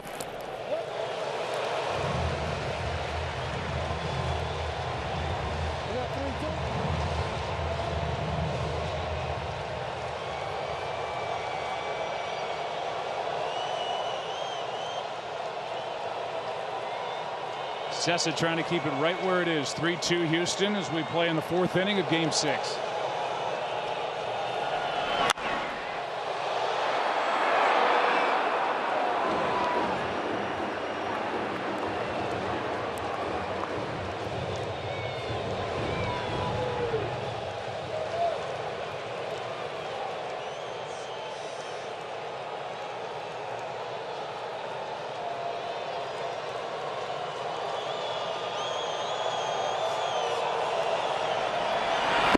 A strikeout ends the 4th. And Alvarez now 1 for 21. Torres will lead it off when we come back. 5th inning. 15 minutes or more on car insurance. And is sponsored by Motherless Brooklyn in theaters everywhere November 1st, rated R. And by T-Mobile, their newest, most powerful signal is here.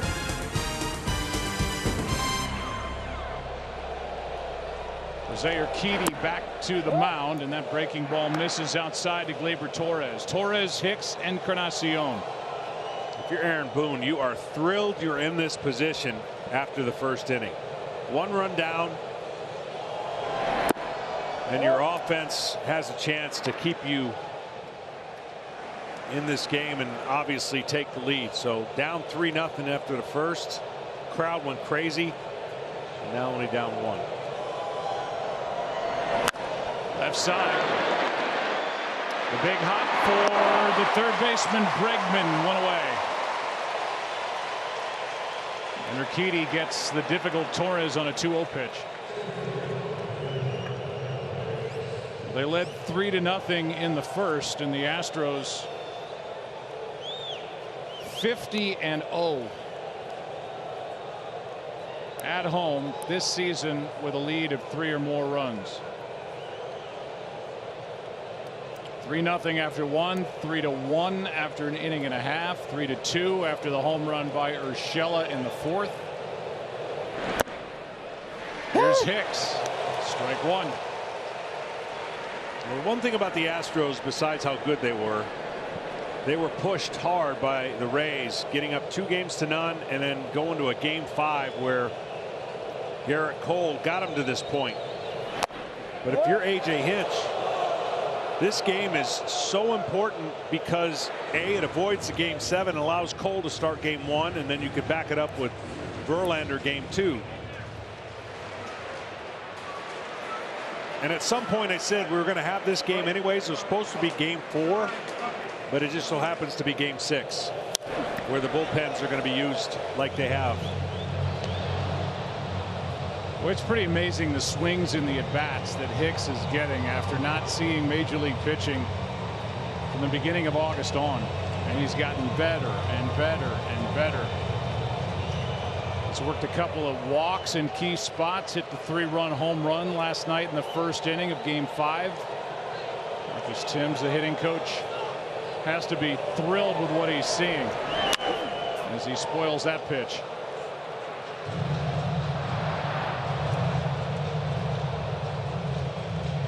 So he's gone from not on the division series roster to maybe a pinch hitter to into the lineup, bottom part, to now the cleanup hitter with his Yankees facing elimination here tonight.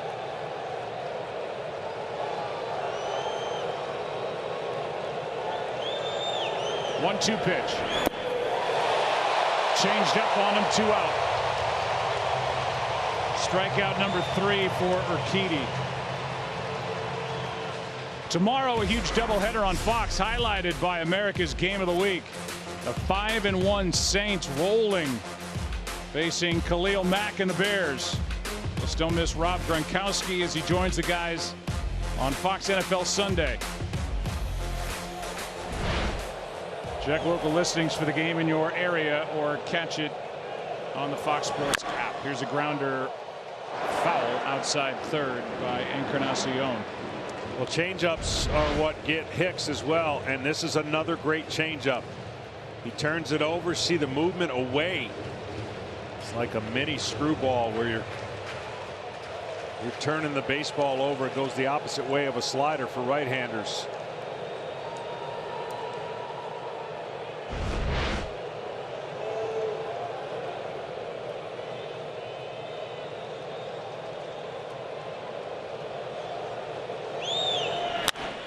That's foul, and that's strike 2.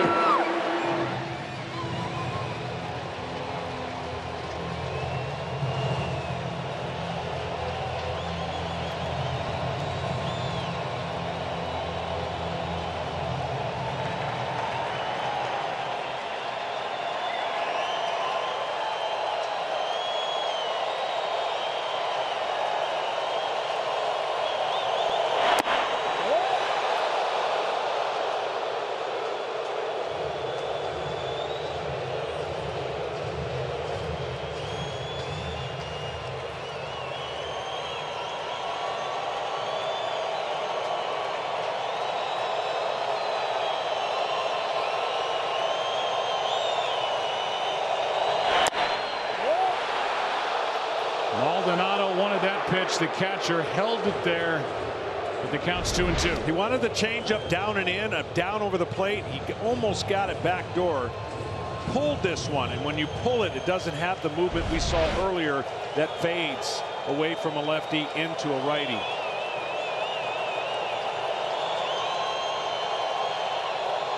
Eight straight years of 30-plus home runs for Encarnacion, who gets time at the plate.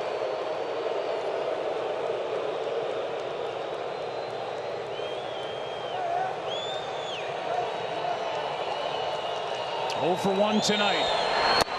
0 for 2. And Urquidy is through 2. Having allowed 1 run. He has struck out 4. 3-2 Astros halfway through Game 6. Back to Houston, Texas, home of the Astros. There's nothing better than October baseball. Give MLB a follow on Facebook, Instagram, Twitter, and YouTube to keep up to date on all the postseason drama. Here's Maldonado. Looked like he was almost willing to drop that elbow into the path of that pitch from Luis Cessa. Took a ball. Maldonado, Reddick, Springer for the Astros, up by 1 in the game and up by 1 in the series.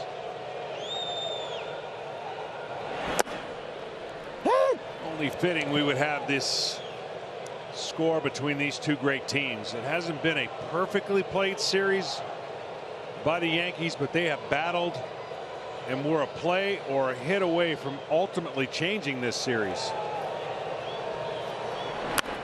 Here's a bunt. Maldonado got him at first on a good play by Sanchez, and Maldonado says check the replay. Yeah, I don't know. I think that one's going to be at least reviewed right there. I think he might have been safe live. That was just 1 extra second. Sanchez with a cannon took his 1 extra second. Watch here. Just a little too long relying on that. And I think he's going to be safe. I do too.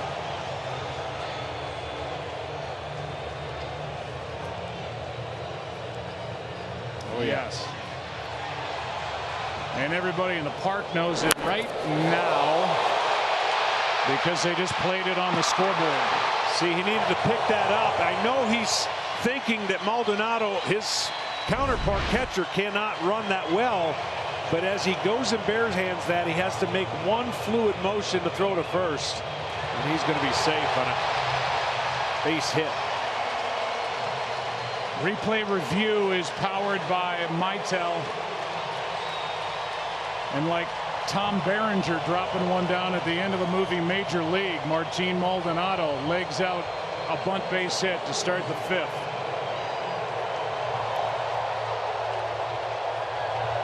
That'll bring in Josh Reddick.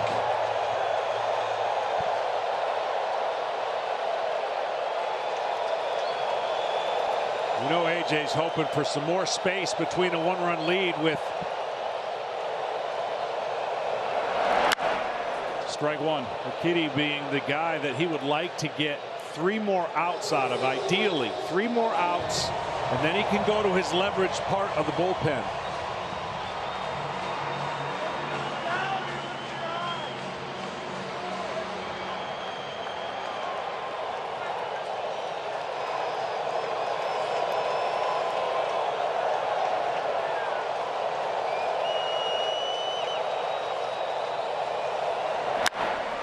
Reddick skies one into center for Hicks. Maldonado back to first. Tom? Just such a smart play by Maldonado. That's his first bunt hit since 2016. We talked earlier in the series, Joe, about how deep the Yankees play. There's no way they were expecting a bunt. And actually, he was helped out by how wet the dirt is in front of home plate. Took some of the steam out of that bunt. And so Maldonado legged it out. Sanchez knew it, even though the initial call was out. His reaction, he knew Maldonado beat the throw. Now Springer.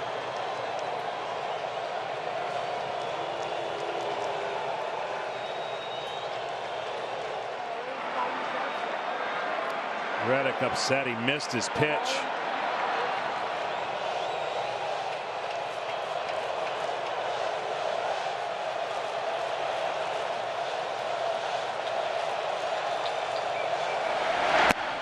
Strike one on Springer. George has hit 49 home runs on the year. 41 rather, 39 plus 2. He's got 4 RBIs in this series. That's down and away. 1 ball, 1 strike.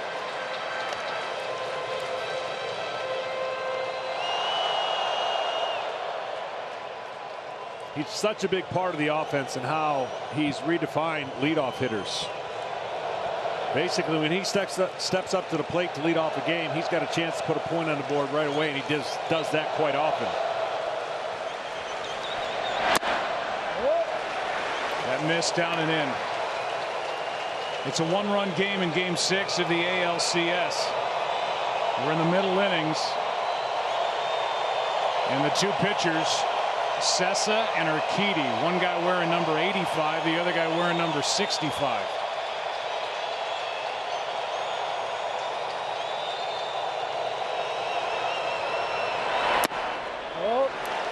If Springer doesn't get hurt in the first half, we're talking about him potentially winning the MVP. He was having a monster first half. Hamstring got him, and they're just glad he's back. Second half, he was able to get back in rhythm. We talked about those home runs he hit on the year. He was on a torrid stretch.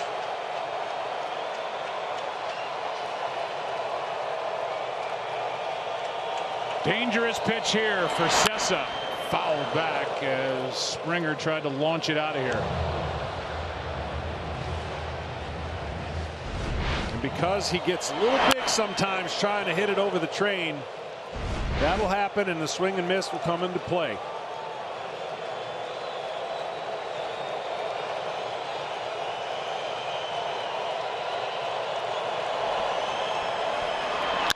Hard hit. Urshela out at second. Got them both. Well turned by Urshela and Torres, and that sends Game 6 into the 6th. And the lead is still 1 for Houston. Postseason bracket challenge presented by MGM Resorts with $250,000 on the line. Less than 3,000 brackets remain perfect. Urquidy's been good. Astros ask for more. Top of the 6th inning, 3-2 Houston. Game 6. He fools Didi Gregorius in 2 quick strikes to start the inning. Didi's been off his game a little bit. He came up with 2 situations, bases loaded twice, and both times on breaking balls, grounded out.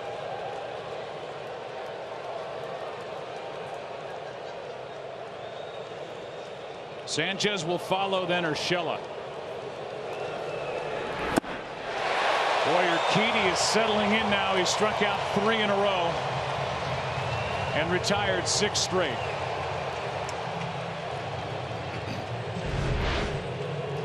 Changeup again. Perfectly thrown.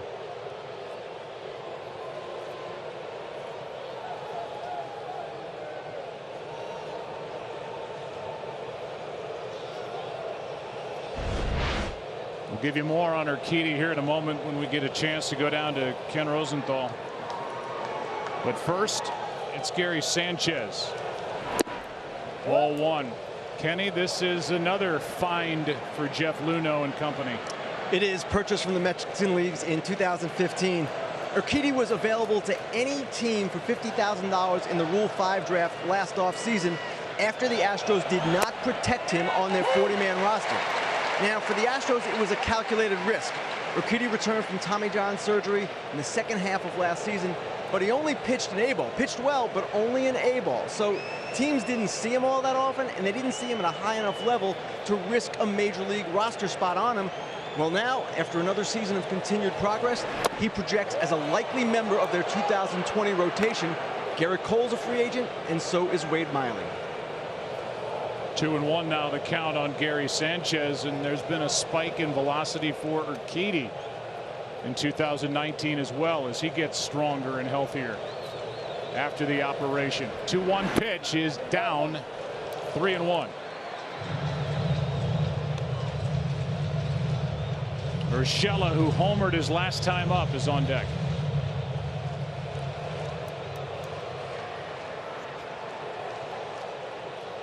Even though he's beaten Sanchez on some fastballs, he's got to be very careful with a 3-1 fastball. And he walks him.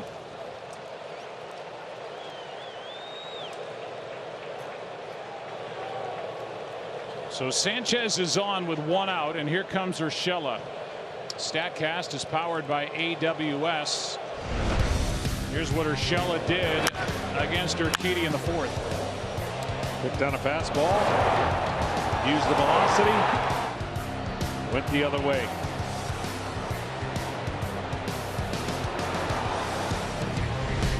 And now after the walk, Brent Strom, the pitching coach, will come out and talk to Urquidy. Gio Urshela, when he went deep in that 4th inning, became the first Yankee to hit 2 or more home runs out of the number 8 spot in the lineup in a postseason since Aaron Boone back in 2003, and he was the hero for the Yankees in Game 7 of the ALCS with a home run off Tim Wakefield to send the Yankees to a World Series.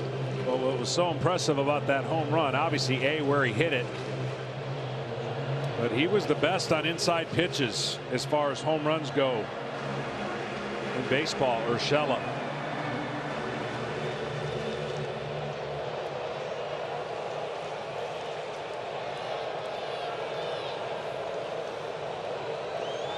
Now there's action in both bullpens as Urshela represents the go-ahead run at the plate.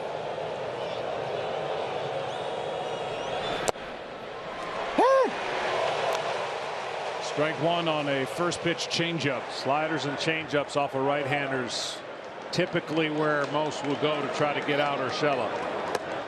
Will Harris getting loose.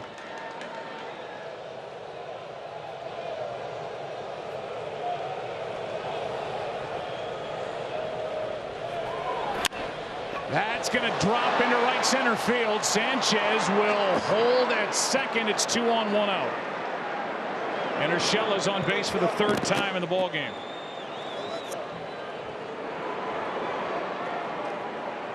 The bottom of the order continues to crank here for the Yankees, and with Harris getting ready in a hurry,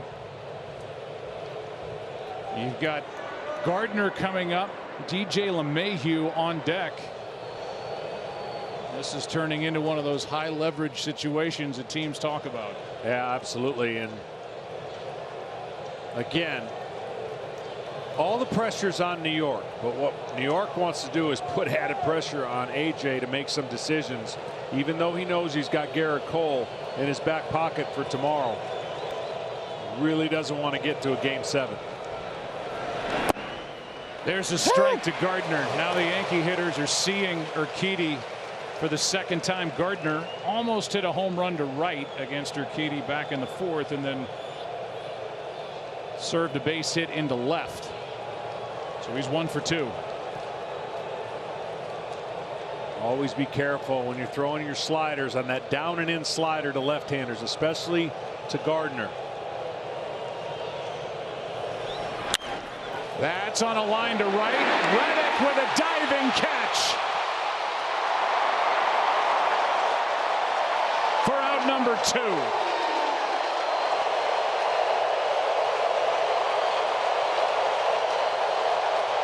Well, we've seen Aaron Judge make some great plays in right field. This, under the circumstances, with top spin and going down, may be the biggest play for the Houston Astros so far in this series defensively.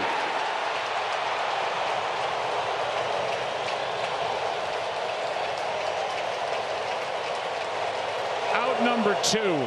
2 men on. Pitching change. Urquidy is out. Harris is coming in. LeMahieu's coming up.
A diving catch on a ball hit by Gardner with 2 on and 1 out and a 1-run game to keep the score 3-2 Houston.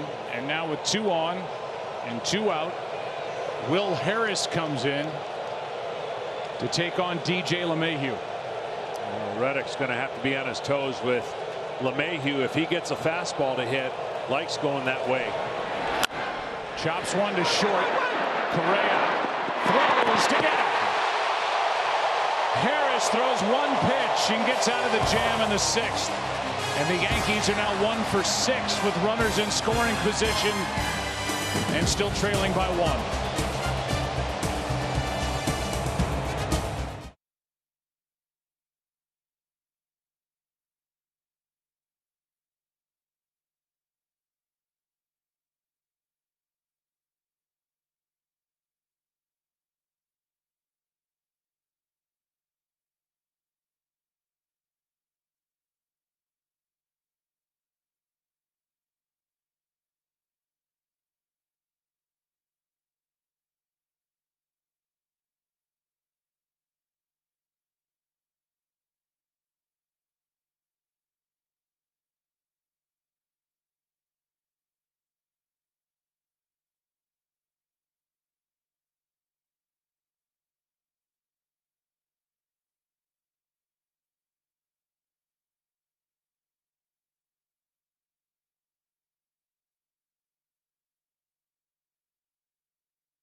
In right.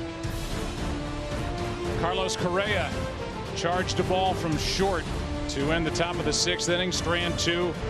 Yankees have left 8. Astros lead by 1. Bottom of the 6th, and the 2, 3, and 4 hitters for the Astros, who have not scored since the 1st. And Tommy Kahnle takes over, the hard-throwing right-hander. 4th pitcher now for New York. He's been pretty good for the Yankees. Used a lot.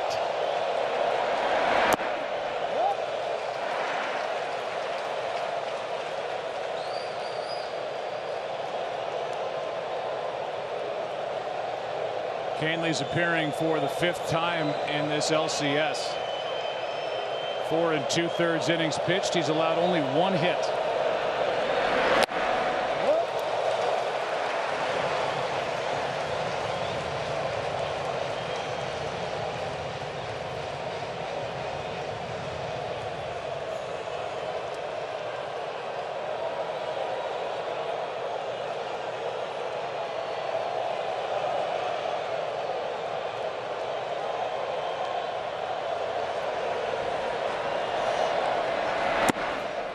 In at the knees. Kahnle's been busy, Tom Verducci.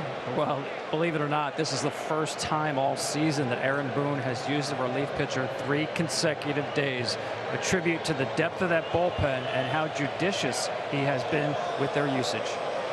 He really limited the work, especially for his closer, Aroldis Chapman, from the 1st of September on, as they were pulling away in the AL East. That's up and away, 3-1.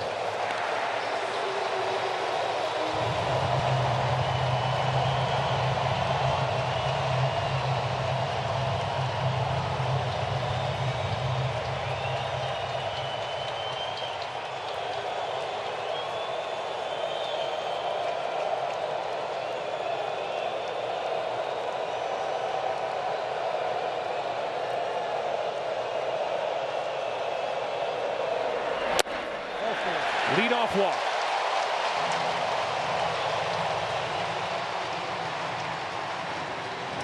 In walks Michael Brantley. And now a quick word from Chevrolet. Chevy Youth Baseball. It's local Chevy dealers giving back. Because we're not just the official vehicle of Major League Baseball. We're empowering the next generation of Major League hopefuls.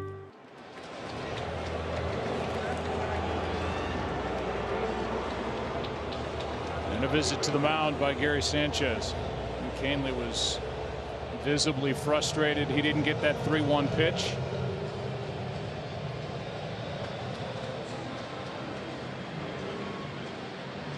You talked about these guys, John, coming in at the start of the night. Core 4 out of that bullpen for New York during the course of the regular season and beyond. Yeah, it's pretty unbelievable when you think about what they've been able to do over 162 games. And really the only chink in the armor this postseason, Ottavino just hasn't been himself. And that's been reduced really to the 3 guys now for this game and tomorrow if they play. All 4 of those guys appeared over 60 times for Aaron Boone out of the Yankee pen. Brantley hit 22 home runs during the regular season, has 1 this postseason. Takes a ball. It's amazing when you break down Michael Brantley and you look at every statistical category that's out there. It usually starts with a 3. He's hitting 300 in almost every single category, which is hard to do, but speaks to how good he is with his bat control. September, one of his best months, slipped a little bit.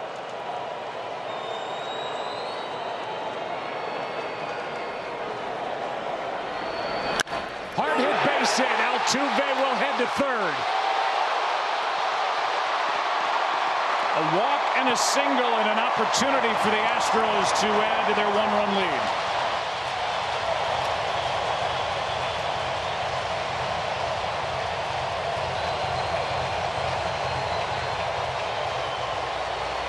And again, the growing theme, it's the situation the Yankees have put themselves in ever since Game 2 when they went short with Paxton.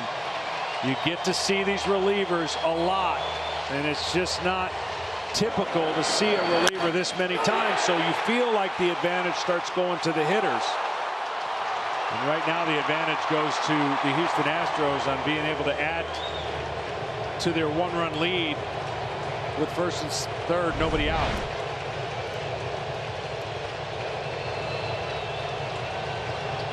If you're the Yankees, you really got to get out of here with only one run. It's so hard as a pitcher to try. You try your best to get out of the inning without a run, and in this situation you end up giving up a big crooked number. Give up the one. Don't give up the runner at first base. Don't let him cross home. Bregman, first and third, nobody out. Takes the high strike.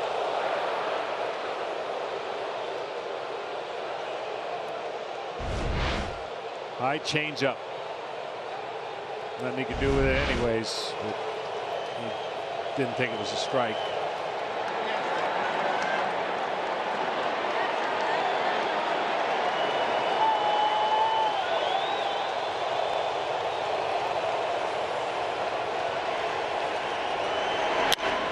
Chopped to short. Run scores. Out at second. Safe at first. It's 4-2.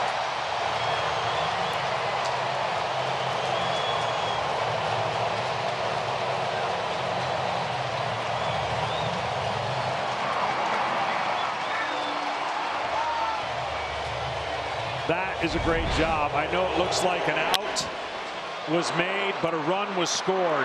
Put it in play. That's been the theme of the Houston Astros. It's why they put pressure on other teams. They did it to the Yankees in Game 4. The Yankees were not able to make plays. But for Canely, he will trade that out if he can keep this a two-run game. Altuve, who led off with a walk, came around to score. That is the first RBI for Bregman in this LCS. I can't tell you how many times I've been on a team where I'm going, please hit into a double play, please hit into a double play, because you knew you were going to score a run, even if you hit into a double play. Sometimes you get the strikeout, then the double play. That never works. In this case, they got the run-producing contact play.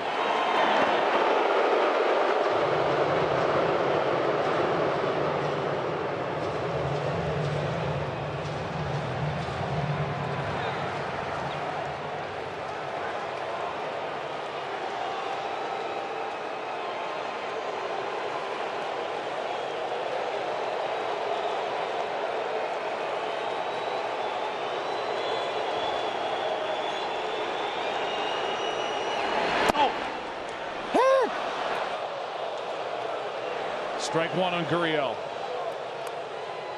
Yuli 1 for 20 when he stepped in with 2 on 1 out in the first inning. Popped one over the wall and left. 3-0. 3-1. 3-2. Now 4-2. And the RBI by Bregman.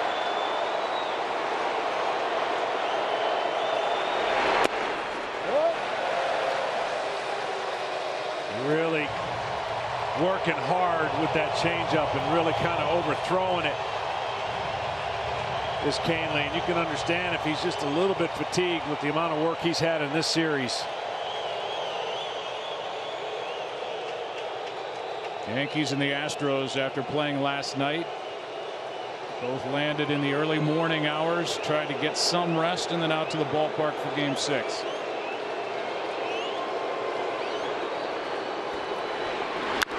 Strike 2. Nobody in the bullpen coming into this game and throw more pitches than Canely. He had 54 coming in. Green had 53.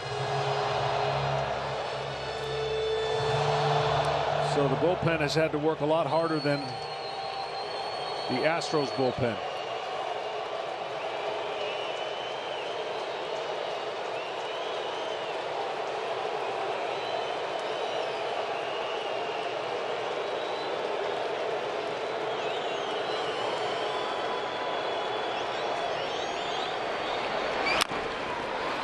Canely off the mound, gets to it, gets the out, down to second. Bregman with 2 away.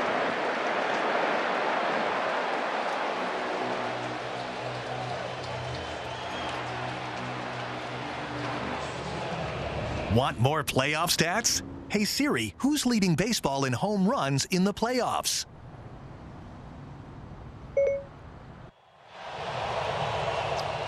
With Bregman at second and 2 down, here's Correa.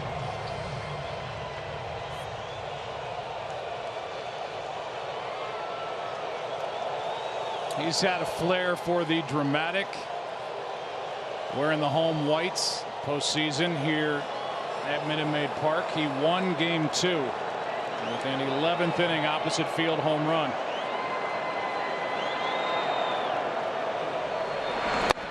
Takes a strike here with Bregman in scoring position and 2 down.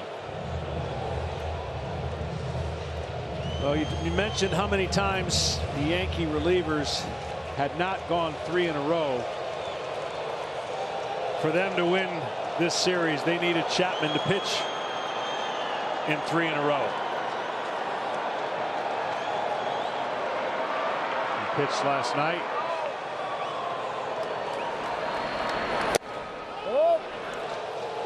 And ideally, they need him to pitch tonight and tomorrow in a winning formula. Canely didn't get that call.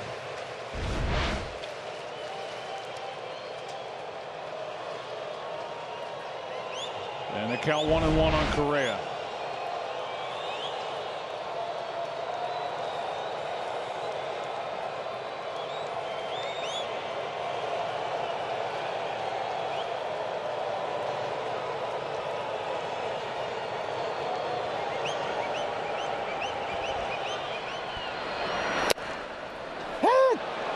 Strike 2.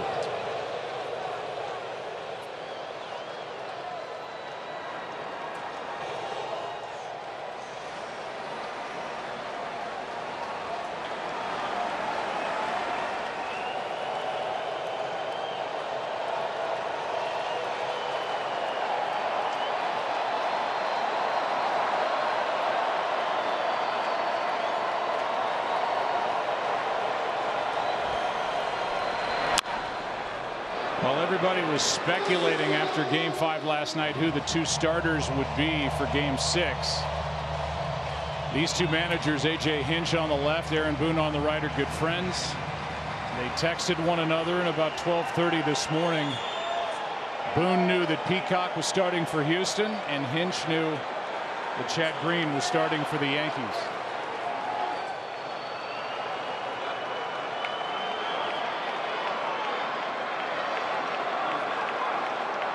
Seen a total of 9 pitchers in this game 6 so far. There will be more.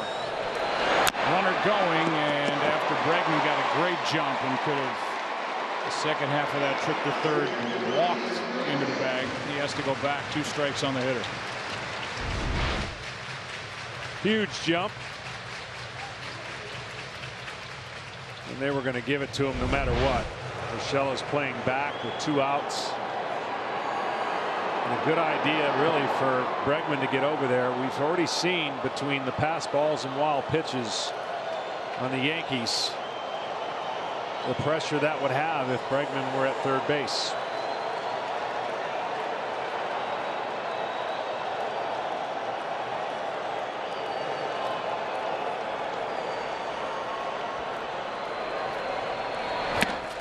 That gets away, and down to first goes Correa. The inning continues.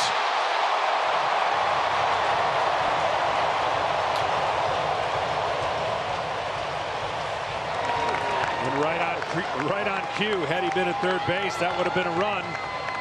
But instead, they still get the inning going on a strikeout that squirts by Sanchez. The changeup down, and he just missed it.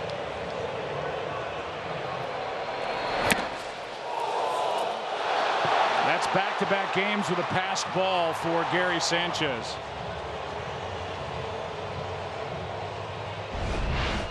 He had limited those. A big number previous 2 years, 16 and 18 pass balls, 7 during the regular season this year, but now back-to-back ALCS games with a pass ball, and it's first and third for Yordan Alvarez.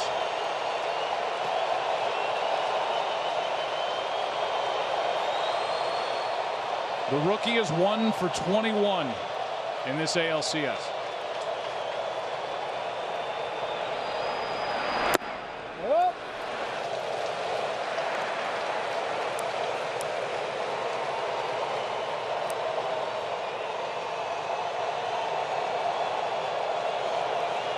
Now, it's not every changeup's like Canely, but Alvarez has had a lot of success against right-handed changeups on the year.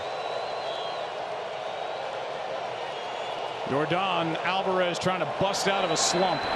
Almost hit. 2-0 in a new baseball for Tommy Canely.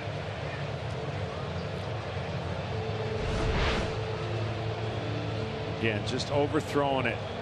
The changeup. And here comes Larry Rothschild. That's a great mound visit too, just to reset his brain a little bit. I'm sure he's working on a little bit of fumes, and when you're a little bit tired, you try to generate too much with your body and not trust the freedom that you have when you throw 2 days in a row or once every 3 days. Tyler Lyons is a lefty in the bullpen. They stick with Canely after the strikeout and the pass ball.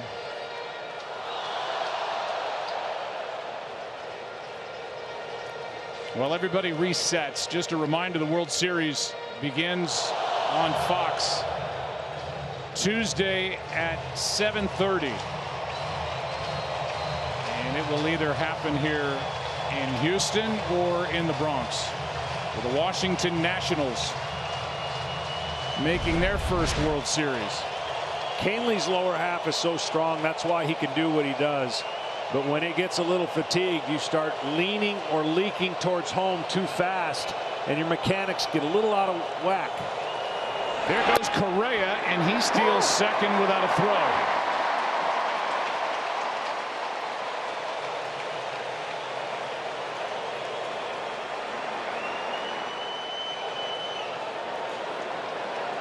That is Correa's first steal of this postseason. Now a hit could mean 2.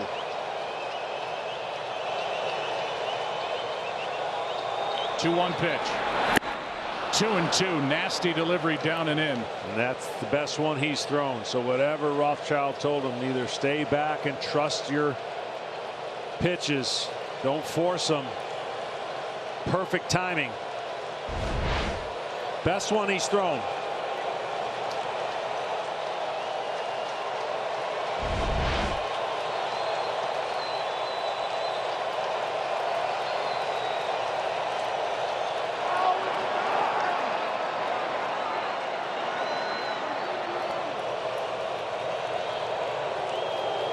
Canely steps off.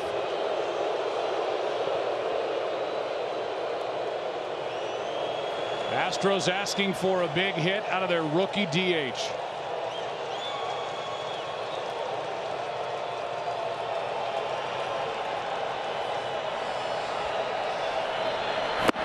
A strikeout ends the inning, and the struggles continue for Alvarez, just shaking his head at the plate. The Astros get their first run since the first, lead by 2 after 6 in Game 6. Yes, presented by Geico on FS1. Tonight's aerial coverage is sponsored by Budweiser. Warm day in Houston, Texas. Drama inside Minute Maid Park. As Aaron Judge hammers at the first pitch from Will Harris, underway in the 7th. With the Astros lead now back to 2. Yeah, it's been a really good game, and for AJ, he's had a little less to worry about. Boone is going to guys and asking them to give him whatever he's got left in those arms. There's a strike from Harris. 0-2. Well, AJ Hinch got 2 2/3 from Jose Urquidy. A run on 3 hits, 5 strikeouts, and a walk. He allowed the home run. That was the only real blemish. Those were big outs he got. They were huge. And that was a big inning for Canely, only giving up 1. Off the end of the bat and off the glove of Correa. Judge is on to start the inning. End of the bat, edge of the glove, base hit. Yankees put their leadoff man on. Well, he got up as high as he could, and you see the ball actually kind of hooking, and he gets right to the end of the glove and just can't make a, well, this place would have gone crazy if he made that play. Instead, in steps the tying run, and Gleyber Torres. 3 home runs this postseason, 1 for 3 tonight. 4-2 ball game, 7th inning. Strike 1. Up and away with fastballs, breaking balls over the middle of the plate. It's got to hit almost right on top of the plate. That's the one area Torres is a little vulnerable. Otherwise, he gets to everything else.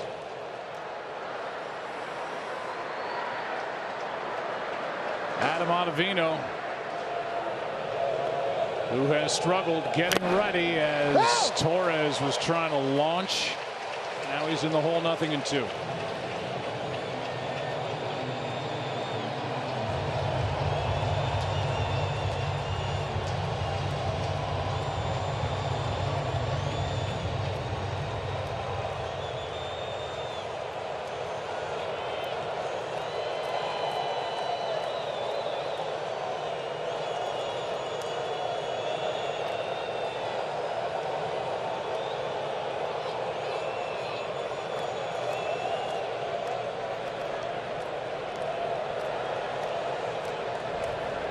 Gleyber Torres gets under it, skies it in foul territory for Gurriel.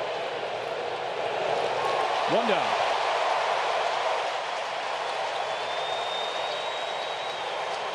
$10 here in Houston, Texas. A game summary. Yuli Gurriel with a 3-run shot in the first.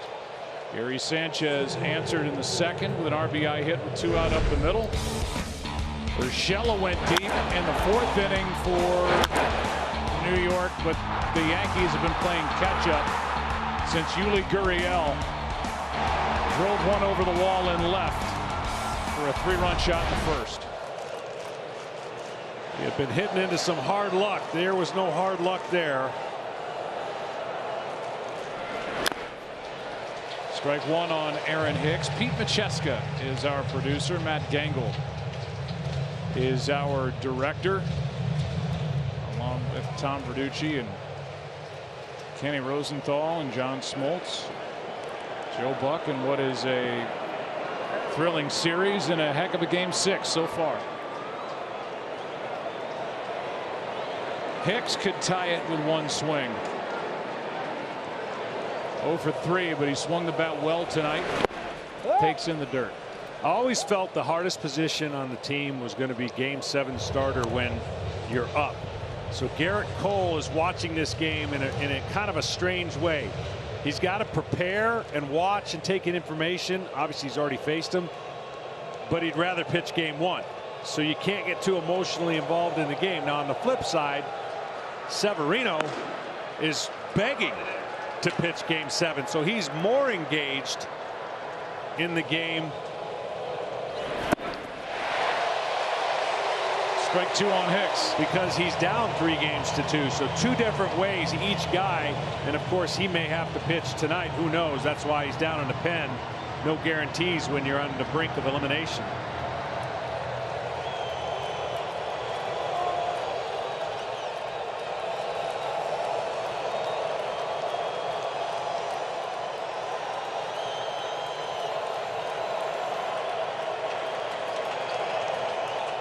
Will Harris came on with 2 on, 2 out last inning. Threw 1 pitch to DJ LeMahieu. Got a chopper to short to end the inning. In this inning, a leadoff hit, a foul out. Now Hicks waits for a 1-2 pitch from Harris here in the 7th. By the way, a reminder, if the Yankees come back and force a game 7, we are on the air 6:30 Eastern, 3:30 Pacific on FS1 and the Fox Sports app for the decisive game 7 tomorrow night. Garrett Cole and Luis Severino, the scheduled starters if we get there. That's up to the Yankees and their bats at the moment. The 1-2. And all of Washington, D.C. would love to see a Game 7. I'm sure they would all tune in. Especially Davey Martinez and the Nationals. As they sit and wait to see who and where they go.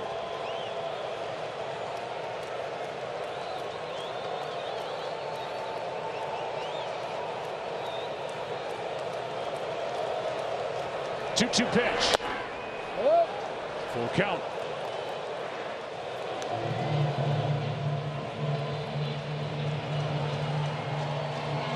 Encarnacion on deck.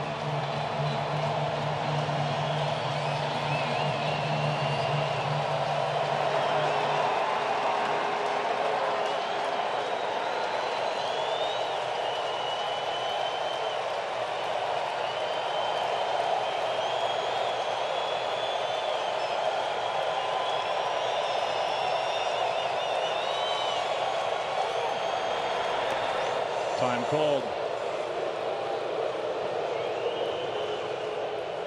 So much to process. The hitter's trying to process all the information he's taken in on this pitcher. The pitcher's trying to process all the information.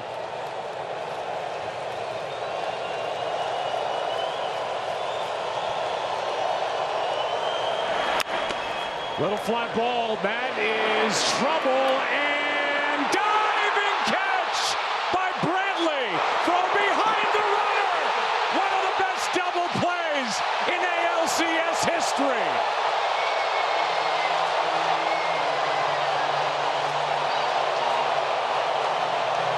That ends the top of the 7th.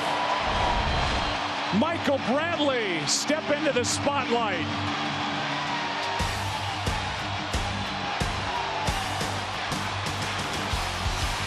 Time to stretch, but they're already doing it in Houston.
Strike one from Adam Ottavino. And when we show you the replay, you're going to see being left-handed might have exactly helped him make this play. Judge was in such an impossible no man's land.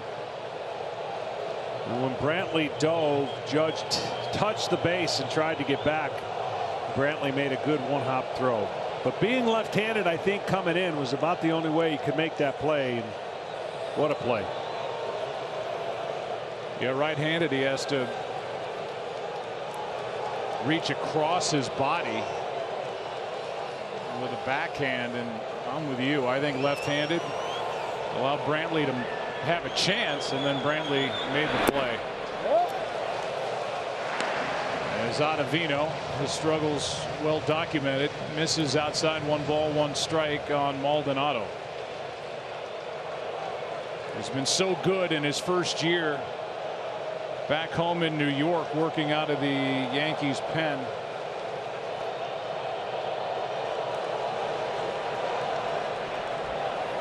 He struggled the postseason as that breaking ball is hammered foul, strike 2.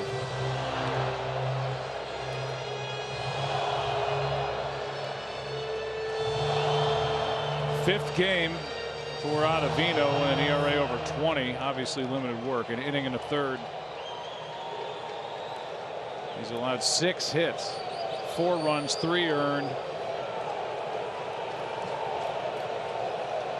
After a really good year, part of this terrific Yankee bullpen.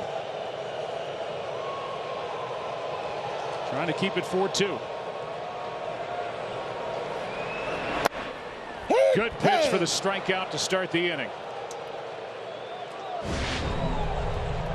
Our dynamic play of the game brought to you by Hankook Tire. And trying to get back to the World Series for the second time in 3 years. That play could go a long way for the Astros here in Game 6. Yeah, he comes in and dives right at the last minute, and then at this point he sees where Judge is. Judge tries to get in the way of a throw, and just a dynamic double play. Left field here is tricky because it's so short, and he was playing more over towards center, I believe, and that ball, shallow look like to Judge angles, was definitely going to drop in. Josh Reddick, who made a diving catch of his own earlier in the ball game on a ball hit by Gardner in the 6th, leads it off. Either bats with 1 out, nobody on, and fouls it away. Reddick is 0 for 2. 2 for 10 in this LCS. And trying to get on in front of Springer. Joe Smith, side-arming right-hander, getting loose.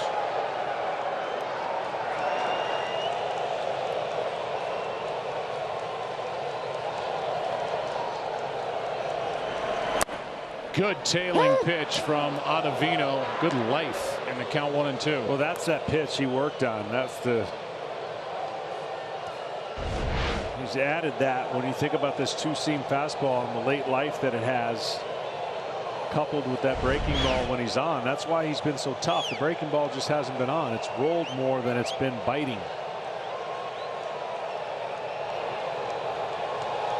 Now the infield swings around to the right for Reddick, who chops at it and fouls it right side. Tom, how about that defense a moment ago? Oh, man, I love the story A.J. Hinch told us about Michael Brantley. Remember, his first year here at Houston, early in the season, A.J. Hinch would take him off the field with a lead late in the game, in part because Jake Marisnick is such a good outfield defender. Michael Brantley went to his manager and said, "You tell me what I need to do to improve to be a 9-inning player. I don't want to come off the field. Is it my jumps? Is it my range? I'll do whatever it takes to be a 9-inning player." Prideful, prideful man. Well, it certainly has paid off. And 2 corner outfielders making 2 great diving plays. Brantley's just always been such a great hitter. So good for the Indians over the years. Just had a tough time lately staying healthy. Was not a part of the Indians getting to within one win of winning it all in 2016. He was injured that year for the bulk of it. Reddick hits one down the line into the corner for Judge, and that is a foul ball.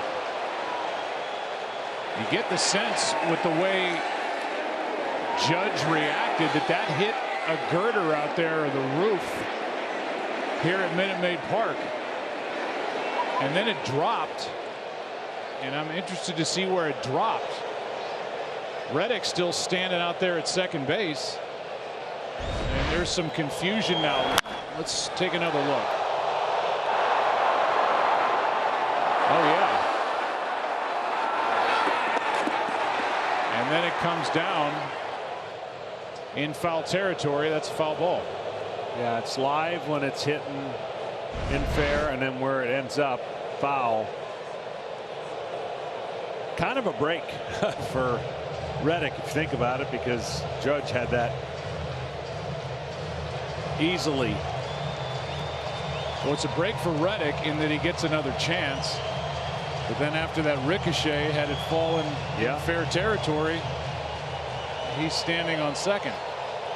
Instead, he's back to the plate and the count 2 balls 2 strikes.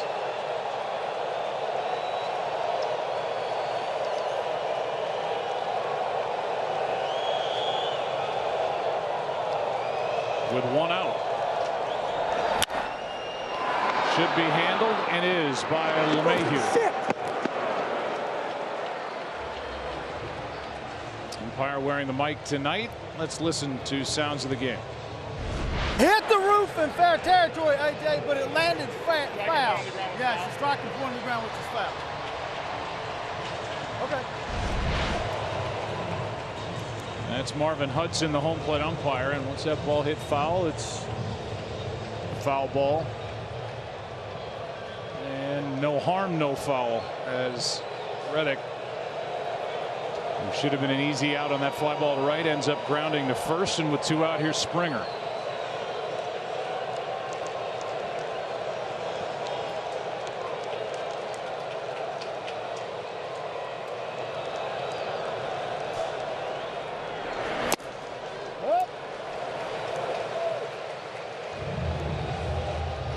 Be nice for the Yankees to get Ottavino to roll through this 7th, and then Encarnacion, Gregorius, and Sanchez will come to the plate.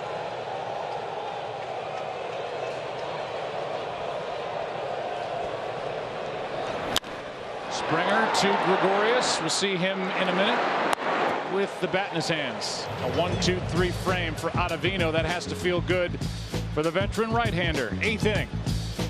Game 6. Astros up 2. Game 6, 8th. And the side-arming right-hander Joe Smith deals a strike to Edwin Encarnacion. 6th pitcher of the night for Houston. Peacock, James, Presley, Urquidy, Harris, Smith. Strike 2. 35-year-old right-hander Joe Smith started the year on the injured list, was coming back from a tear in his Achilles. And now here he is trying to set up closer Roberto Osuna, keep it a 2-run game. He's 1/3 of the way there. Strikeout to start the 8th. And Encarnacion cannot get anything going at the plate. Yeah, it's just been amazing. This is one of the best RBI and home run hitters. He's lost his stroke. The DHs have lost their strokes for both teams. This is really the only part of the lineup that's done much. And it was the part of the lineup 6, 7, 8, 9 that had done nothing coming into this game. Gregorius takes a ball. AJ Hinch talked about, we got to find a way. We have to find a way to get LeMahieu out. He makes everything work. There's one into left. Gregorius is on base for the 2nd time tonight. 2 for 4, and Ken Rosenthal, he is a potential free agent to be. Didi Gregorius. He is, Joe, and he's going to be a rather interesting free agent, a shortstop becoming a free agent as he turns 30 years old. And as we know in this sport right now, people don't trust players over 30. So shortstop is a young man's position. That said, he's been a valuable Yankee. He's a leader on this team. And it's going to be really interesting to see whether they make him a qualifying offer, which he could accept at $17.8 million, or whether they just let him go. Well, he was the guy to take over the position vacated by the retired Derek Jeter, and he has handled that brilliantly. He sure has. No one could have envisioned him doing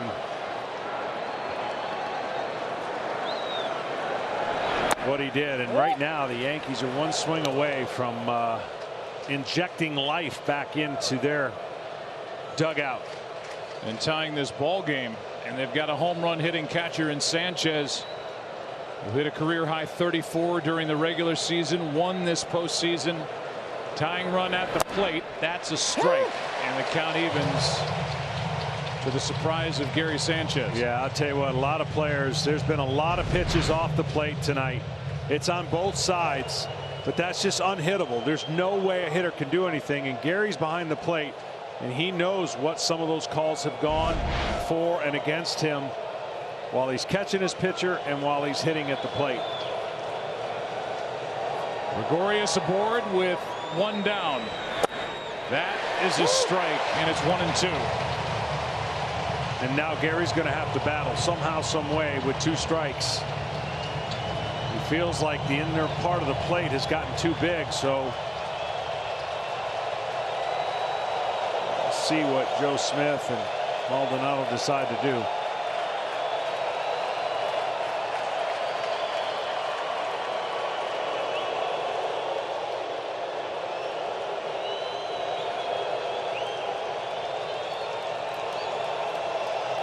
Home run threat. Double play candidate. That's up 2-2.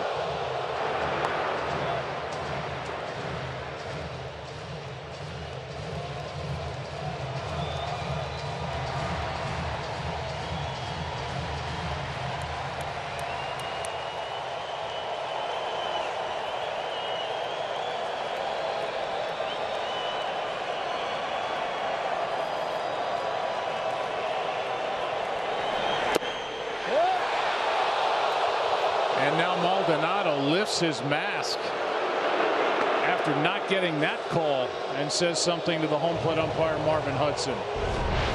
And now Maldonado looking at his bench. Well, that one was off too. If you're going to give a little bit on the inside, you can't give a little bit on the outside. You can't make the plate that wide. That's coming from a pitcher that wants it wide. 3-2 to second. Altuve, Correa, double play.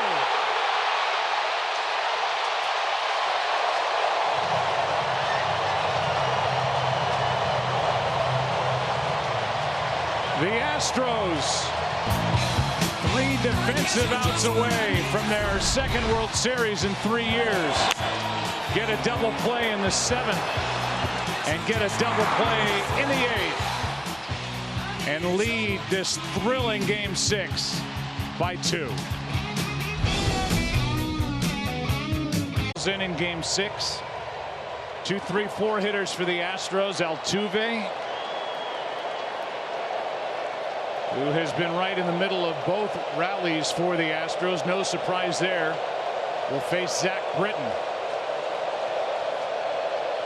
And I didn't think this place could get any louder, but it's louder. They're smelling it. They're hoping they can watch football tomorrow and have a day off. Altuve's been on base twice with a double, a walk. He scored twice. Bounces it off the plate, foul for strike 1. In the 9th inning, if it stays as is, the Yankees will need only 1 base runner to have a chance, and they will have Urshela, Gardner, LeMahieu, And if anybody gets on Aaron Judge, the closer, Osuna, ready to go. Strike 2 on Altuve. And again, all things considered, the Yankees have played an unbelievable game. When you spot the other team at home in an elimination game, 3 runs early, Aaron Boone had to go to the bullpen. He had gone to the bullpen this entire postseason. It's the strength of his ball club, but you got to give him credit for keeping the game right there within striking distance. Now Britton wants to do the same thing. 0-2.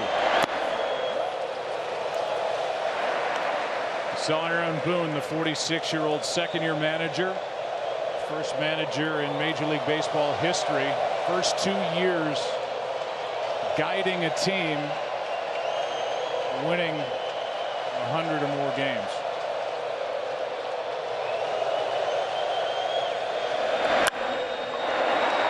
Urshela, 1 out. MLB's RBI program is designed to provide youth in underserved communities opportunities to play baseball and softball. For more information, visit MLB.com/RBI. Here's Michael Brantley, who grew up in the game. His dad Mickey played for the Mariners back in the late 80s. And he turned in one of the biggest defensive plays, not just tonight, not just in this series, but in recent memory, in an elimination game. Diving catch through behind Judge, doubled him off first in the 7th.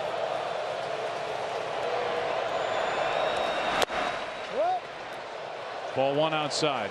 No disrespect to the rest of the American League. There's been some really good teams. The Rays had a good year. The A's had a great year. The Twins had a great year. But these were the best 2 teams throughout the year, and they have played to a battle here.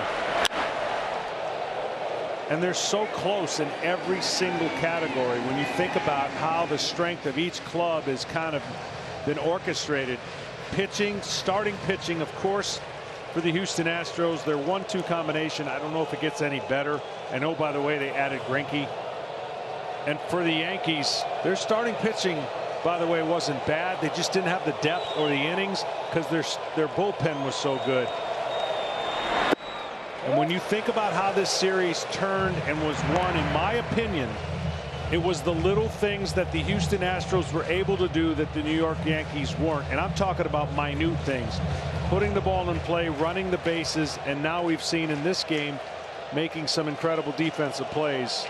So they did a little bit more than what the Yankees were able to do to flex their muscles in this series. 3 big outs remain, and the Yankees, who were number 2 in baseball with 306 home runs on the year, need just one guy to reach. Yep. To be one swing away as it stands right now from tying this ball game. That is how dangerous they have been with that home run. 3-1 pitch now is inside. Brantley draws a 1-out walk. Hits have been scarce, and hits with runners in scoring position in this series have been hard to come by. And how about the defense that you mentioned?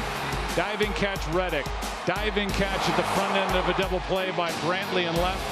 And then moments ago, this double play turned by Altuve, and the fastball to first by Correa. Yeah, it's been outstanding coming into this game. The home run's the biggest story, right, as they get a pinch runner for Brantley. The Yankees had gotten all their runs in this series, all but one coming into this game via the home run. A bases loaded walk by Gardner was the other run until this game. Jake Marisnick comes in to run at first. And he draws the throw. And all I can think about is Tom Verducci's report about Michael Brantley saying to A.J. Hinch, what do I need to do to be a 9-inning defensive player? He's made the play of the game, the play of the series, and he's still out of the ball game with Marisnick about to take over in center.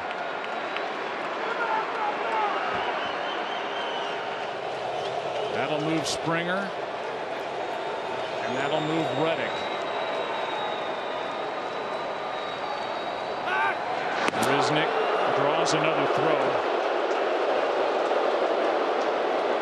During the regular season, Jake Marisnick stole 10 bases. Was caught 3 times.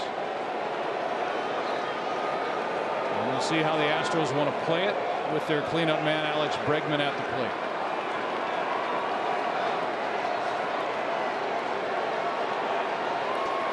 Big lead.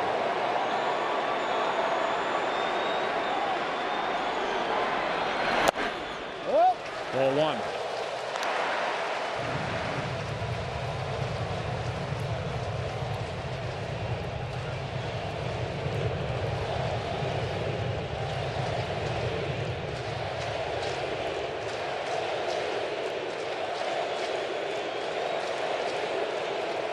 Bregman got his first RBI of this series in the 6th, his last at bat, as he bounced to short for a force out at second. In the air to right, Judge came in and now has to reach high to get out number 2.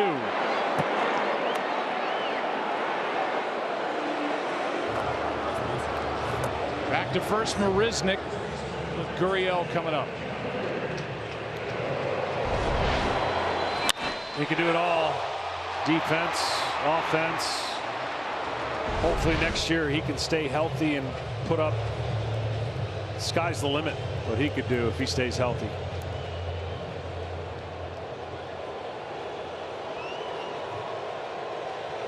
Spent 2 months on the injured list with a strained left oblique. Did Aaron Judge, but still managed to hit 27 home runs. Here's Gurriel.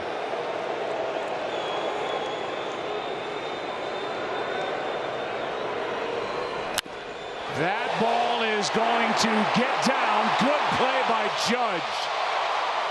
He just saved a run. Unbelievable play. The difficulty of this play is so much harder than you could tell on TV. At his height, this ball was hit on a line, and it's by him. That ball's by him. And the hop and where he put his glove, just enough, right, to knock it down into that big frame. This is not that easy of a play. Wow.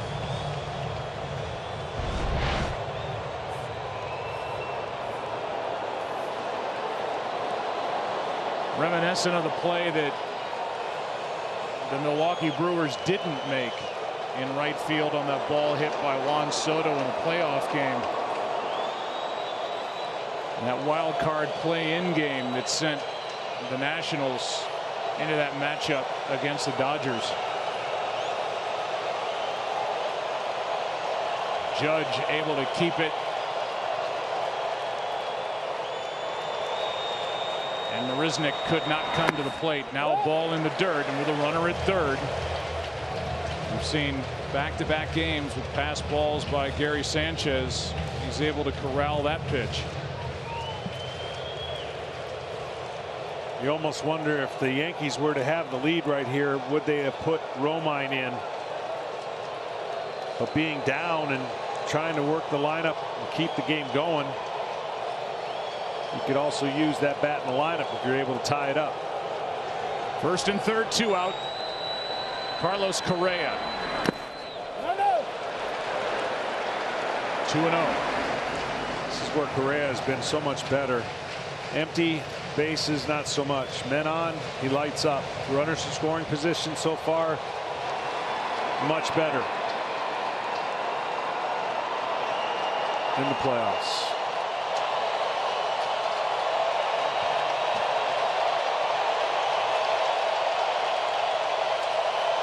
The base is open, albeit second base, and the left-handed hitting rookie Alvarez on deck. Here comes a 2-0 pitch.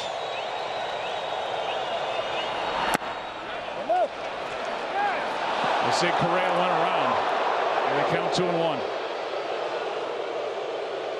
This ball moved a foot, and it was so far outside that Correa when it came out of Britton's hand, thought, oh yeah, no.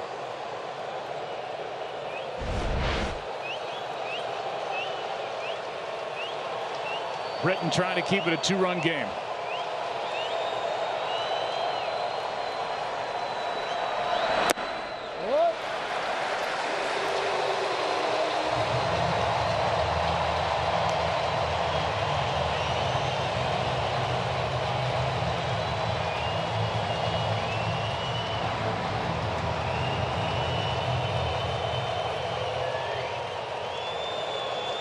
Does he challenge Correa with a count of 3-1, or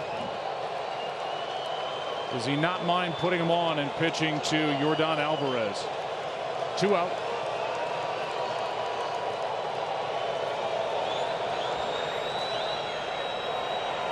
Correa takes a walk.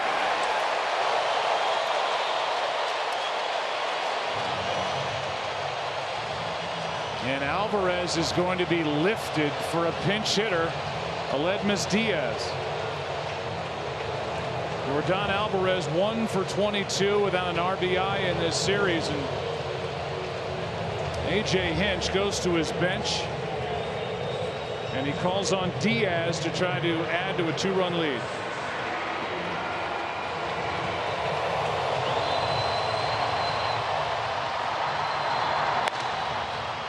Aroldis Chapman gets up.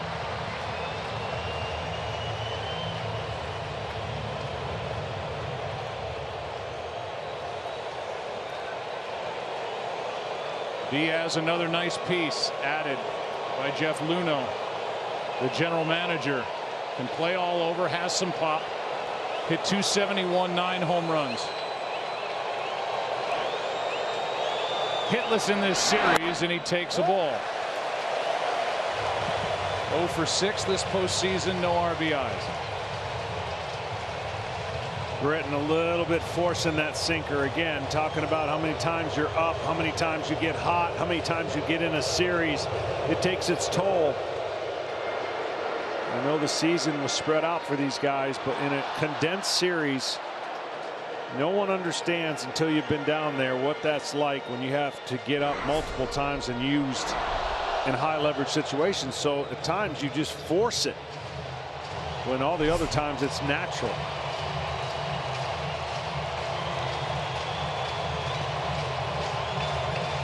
Aledmys Diaz, who was an all-star in his rookie season in the big leagues with St. Louis in 2016, when he hit 300 with 17 home runs and 28 doubles.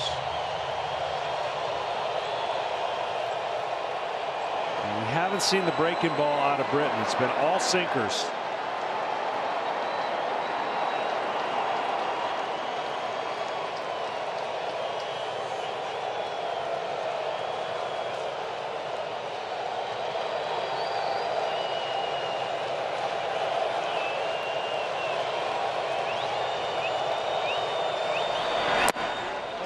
He didn't go. Awfully close, and the count 2-0 instead of 1-1 as they appealed to the crew chief Mike Everett. Whoa. Sure looked like he went around.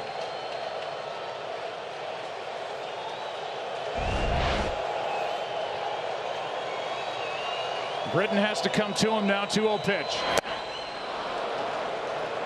See, if you try to hit that sinker with your body and don't trust your hands, man, you're going to look like that a lot. It just, again, sitting at home watching it on TV, it cannot do the justice of how much movement and the velocity and the decision of how quickly you have to decide if that's a strike or not. That's what makes Britton such a ground ball specialist and one of the best closers in the game before his injury. 2-1. 2-2.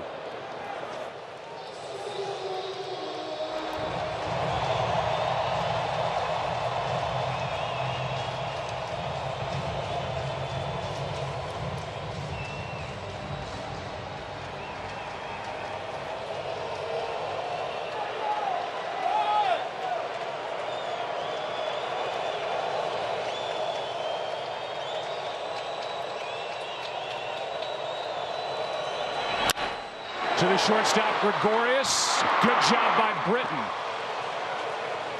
Astros leave the bases loaded, have stranded 6 in the ball game. We have played 8.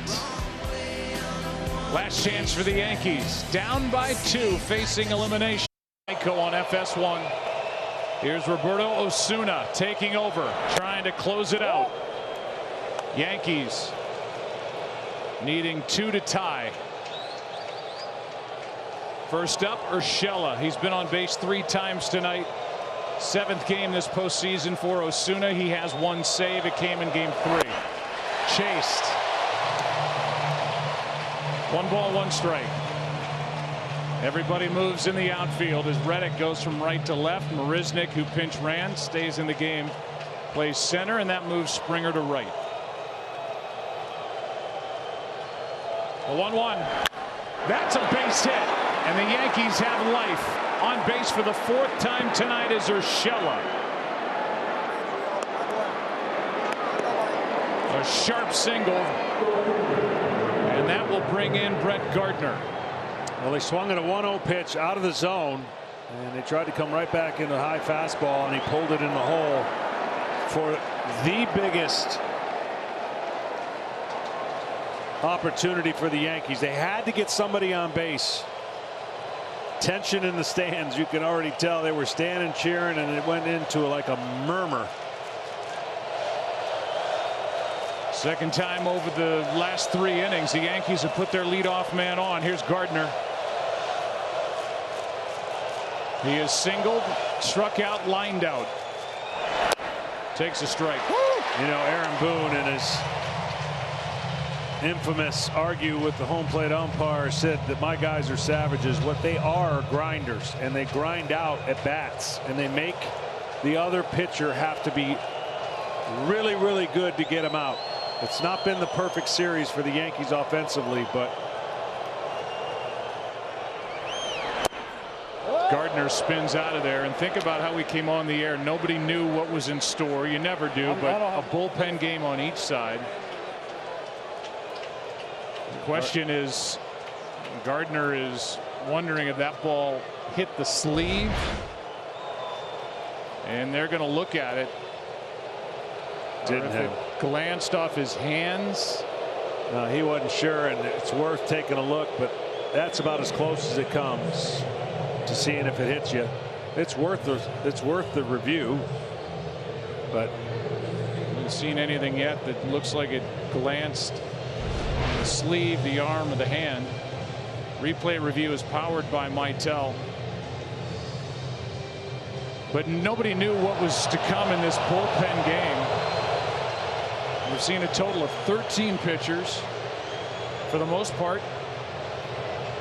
all effective. Yeah, it's a 2-run game. Yeah, a 2-out, 3-run homer. 1 mistake, and that held up so far with a run added by the Astros to that 2-run game you're talking about, Joe. And I'll tell you what, I mean, this Yankee offense did absolutely everything it had to do from the 6 through 9.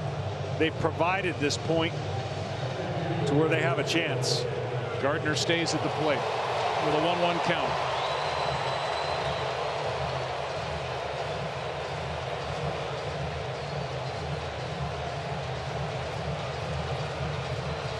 So a 1 ball, 1 strike count. Urshela on. DJ LeMahieu will follow, then Judge.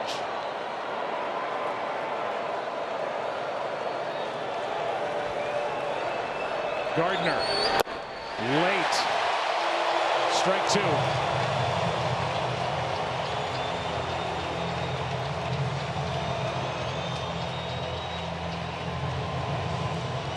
This would be the most pitchers in a 6-game series in the American League. 66 pitchers were used. The most important one is on the mound right now for the Astros. Their 7th of the game. Roberto Osuna. A 1-2. Fouled away. Osuna was the American League leader in saves. 38.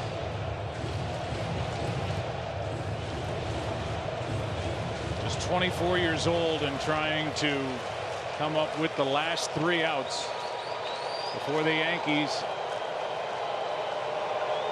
can get 2.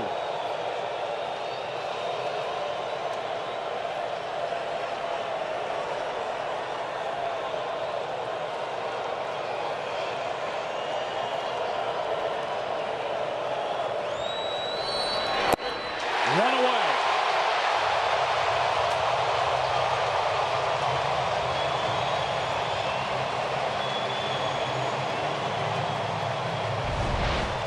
Filthy changeup. Fastball, fastball, fastball, and then he pulls the string. And a guy you know that's trying to go and fight the fastball off and maybe hit it the other way. Great pitch.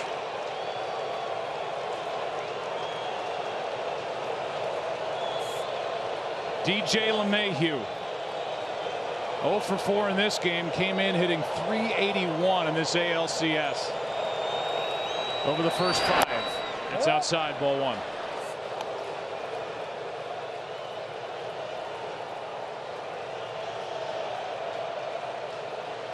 This series has been everything that I thought it would be. When you think about the runs scored, the Astros have scored 20 in this series. The Yankees 19. Chased it at 98, up and out of the strike zone. 1 ball, 1 strike.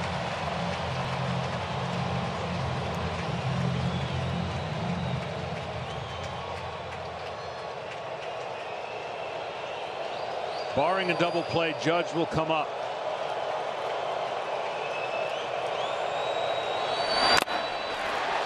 Off the mask. Maldonado. Strike 2.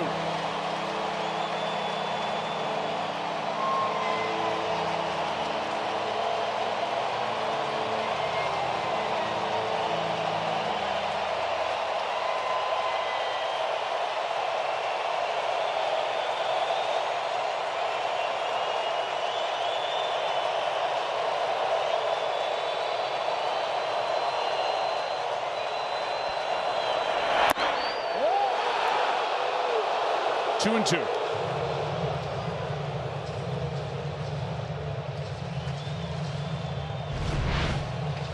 Great 2-strike pitch just offside the plate.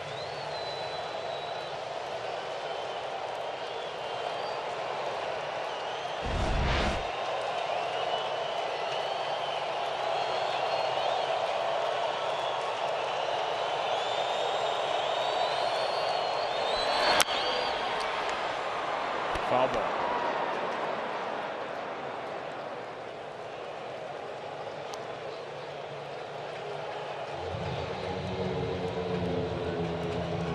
Leadoff hitter Shella. Gardner struck out. LeMahieu trying to battle his way on. What a year. Number 2 in the American League with his .327 average. Former batting champ in the NL with the Rockies.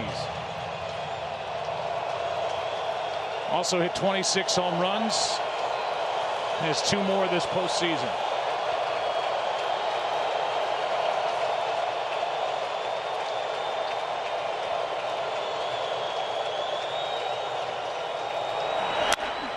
Out of play.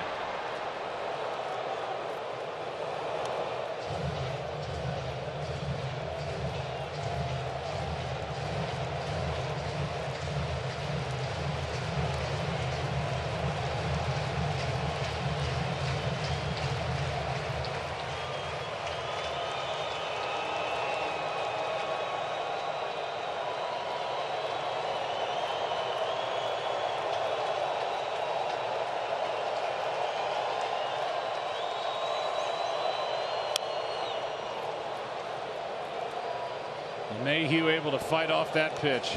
Changeup from Roberto Osuna. Changeup there floated a little bit, trying to get him off the fastball. And as I mentioned with LeMahieu, his fastball, only 19% of them does he put it to the pull side off of fastballs. Tries to stay up the middle, tries to go to right center. Hoping he would pull off and ground that changeup to the left side for a possible double play. 2-2.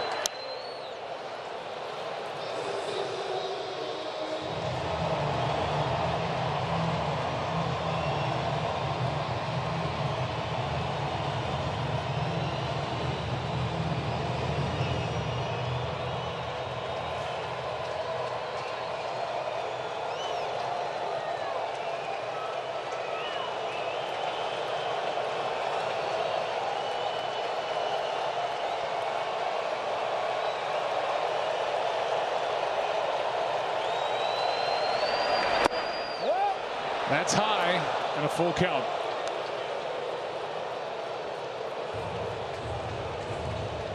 Got to be real confident if you're going to go up there that you can make a 3-2 pitch, because the chance of success for getting a strike at the top part of the zone with LeMahieu is not great.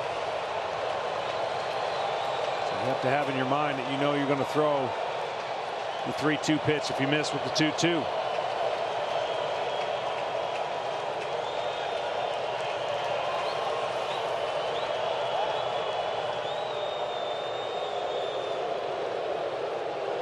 LeMahieu added as a free agent. Yankees front office didn't know exactly where he would play. He can play all over. He's been anchored at first base, and all he's done in a Yankee uniform is hit. 3-2 pitch. Fly ball into right. Back at the wall. This ball is gone for a home run. And this game is tied.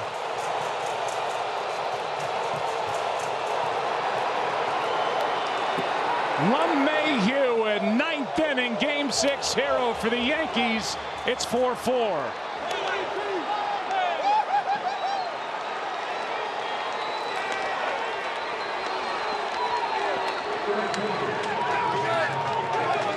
In right field it is. Didn't love the 2-2 pitch. Had to come in there on the 3-2 pitch.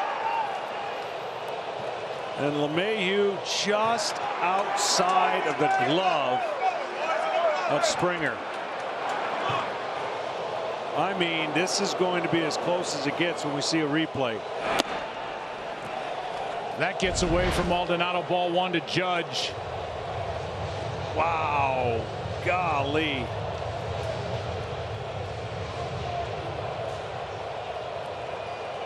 The fans stayed back, let Springer have a crack at it, and he just couldn't get there. Telling you, 2-2 pitch. Big swing by Judge. 1 ball, 1 strike, and after all this pitching and all the changes and the opener and everything else, A.J. Hinch has his closer in the game, and a blown save is the result. We'll see who wins the ball game. Big delivery by LeMahieu. There's a strike to Judge, and it's 1-2. The hardest part of a closer is when the adrenaline and the letdown of blowing the save.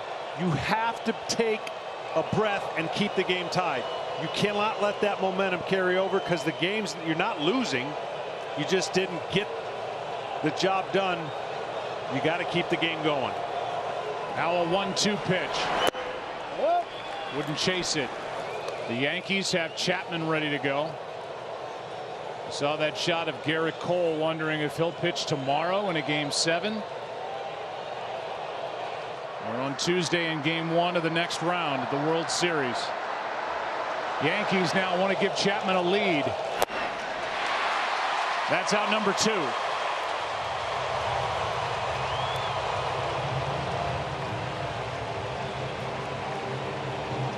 And in will step Gleyber Torres, the 22-year-old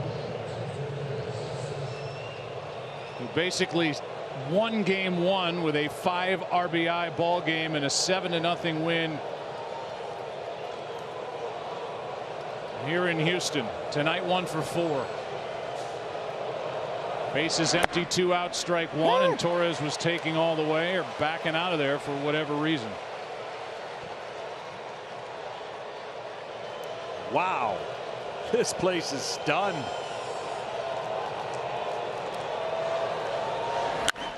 High fly ball. Torres got under it.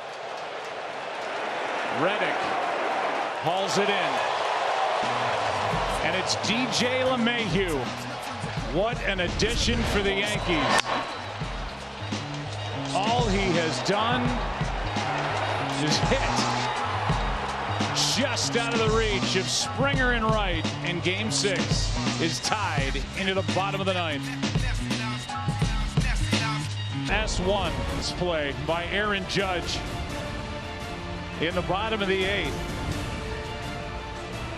Kept that ball from getting behind him, saved a run. The lead was 2 until the shot by DJ LeMahieu just out of the reach of George Springer and Wright, and Game 6 is tied 4-4. Bottom of the 9th inning, and Aroldis Chapman is into the ball game with Maldonado, Reddick, and Springer coming up.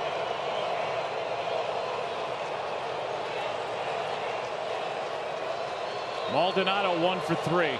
A bunt hit back in the 5th, the only time he reached.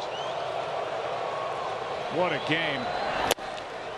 Well, Chapman's going to be in there for at least 2 innings, and that's what his manager's hoping he can provide in relatively quick fashion. He hasn't had much work in this series. As I mentioned, if the Yankees are going to have any chance at winning this series, they had to have Chapman pitch 3 days in a row.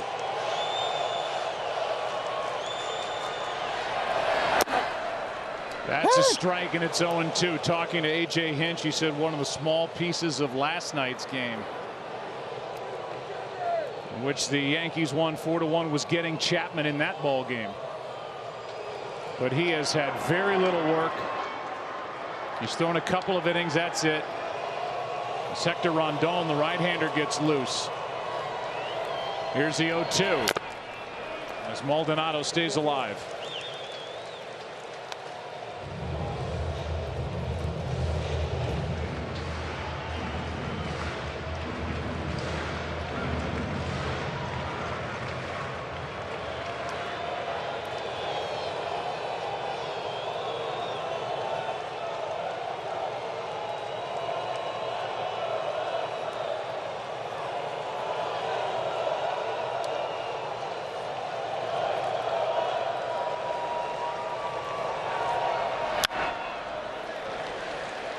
Still 0-2 on Martin Maldonado.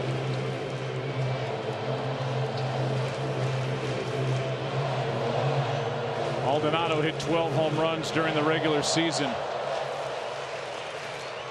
Added to this Astros team at the deadline from Chicago.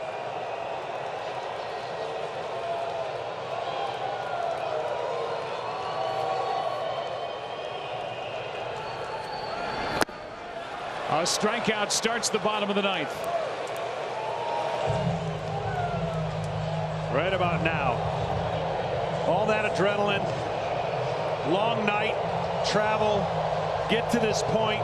Yankees are on fumes with their pen tied up 4-4. When does a little fatigue, if at all, factor in?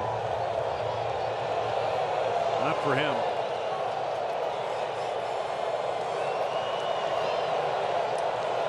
Chapman all year allowed only 3 home runs. He's just hard to square up.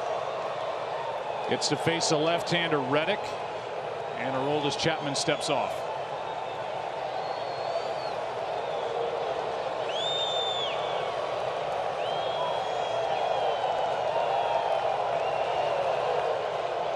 Each side has used 7 pitchers.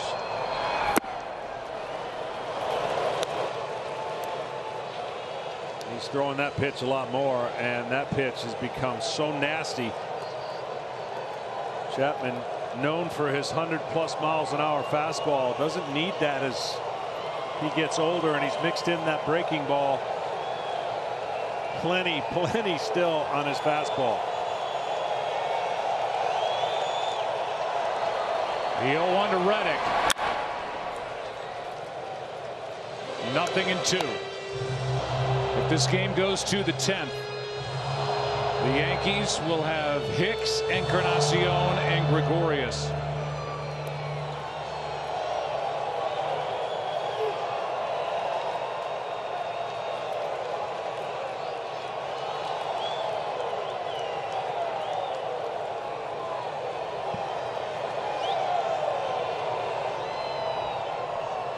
0-2 to Reddick. That took foul.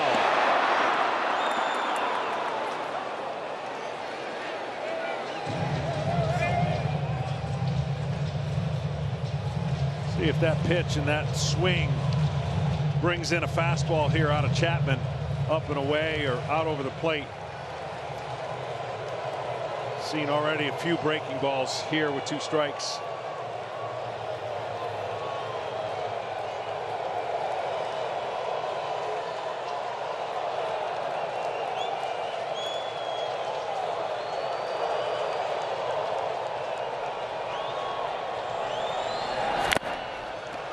Foul tip.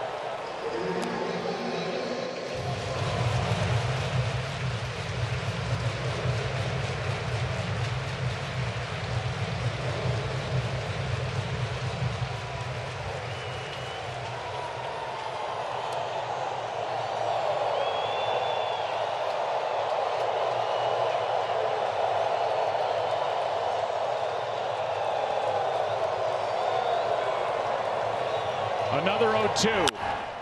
Popped up. Stay in play. Left side. Urshela. 2 down. And in walks George Springer. I would be shocked. Literally, I think shocked if. Well, not shocked. I'd be surprised if first pitch fastball is right here. But Chapman got a good enough fastball to beat anybody, but you're talking about a guy who loves fastballs early in the count. And a guy who has 13 career postseason home runs, most in the Astros franchise history, and now a visit out to the mound.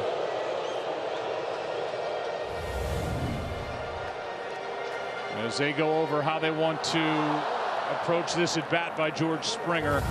0 for 3 tonight.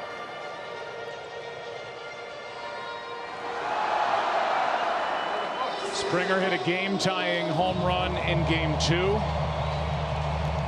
A 3-run shot at Yankee Stadium in Game number 4.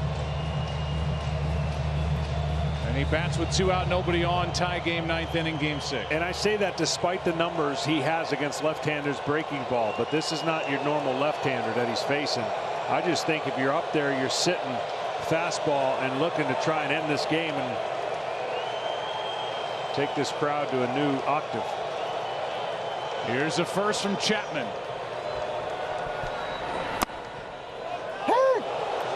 And the slider starts the at bat and drills the inside corner, strike 1.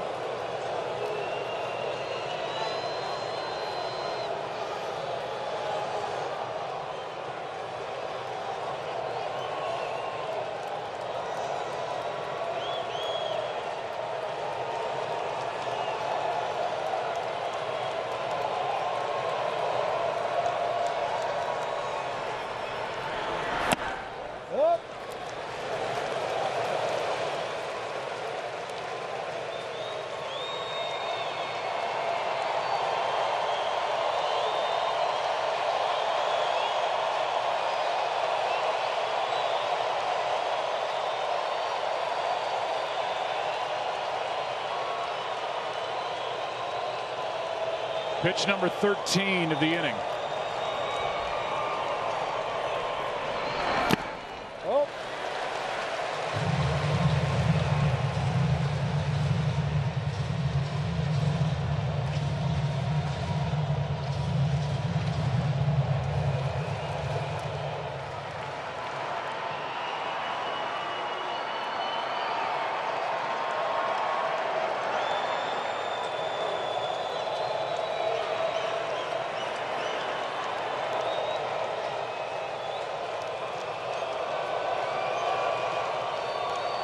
The 2-1 pitch.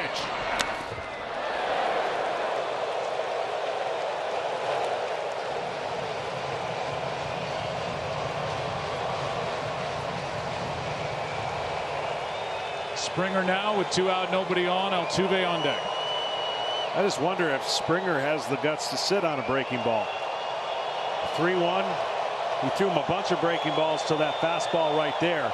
Hard to sit on a breaking ball off of Chapman. Here it comes. It's up. Down to first is Springer, and Altuve will walk in.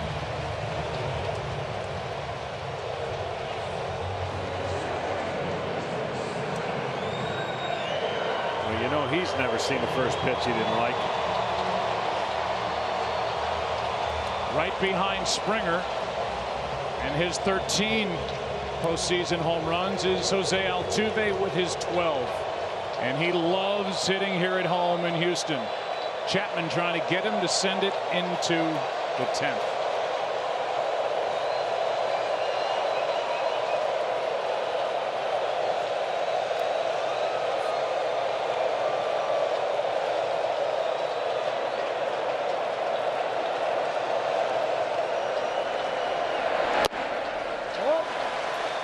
The stolen base is not out of the equation. Springer stole 6. He has 1 this postseason. And the outfield's going to play as deep as they can to try and cut off any double. Great speed, as you mentioned at first. No doubles outfield with 2 outs. That something down in the corner would be trouble.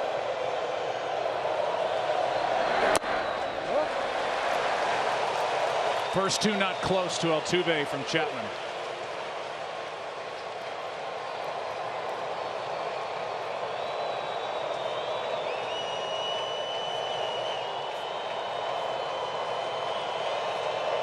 Riznik is on deck, so you still have a base open if you're Chapman and Sanchez. You can't forget about it. You cannot let this guy with the 2-0 count beat you. Altuve takes a strike on a slider. Great pitch. Michael Brantley was taken out to add to the defense, so Riznik on deck, and that 2-0 pitch was a beauty from Chapman.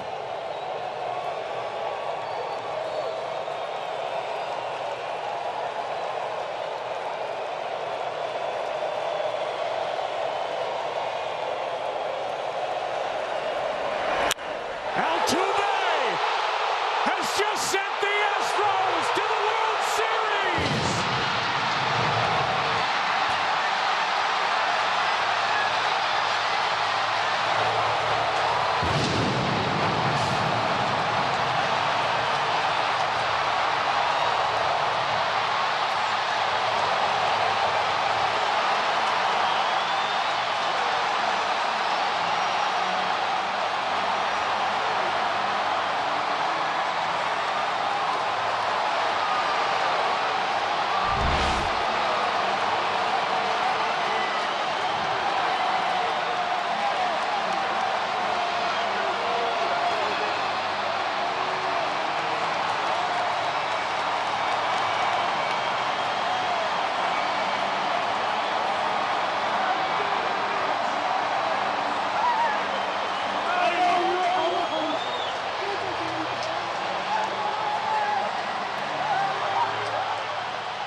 It is anything but a walk-off home run because nobody's leaving. And the little guy, 5'6", 168, with a heart of a lion, sends it over the wall and left for a pennant-winning home run. Amazing. Yankees got back to a tie game with an amazing 2-run homer in the 9th inning. Altuve with a 2-1 count on him. No Brantley on deck. Chapman went after him and lost the battle.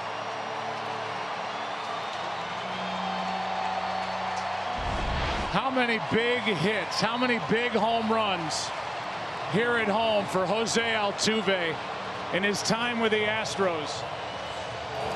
He is a hero tonight, and the Astros win this ALCS in 6 games.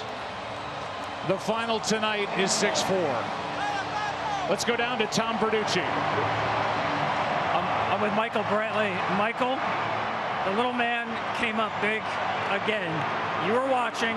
Take me through what you saw and your reaction. Unbelievable. I mean, look at this. This is what we play for.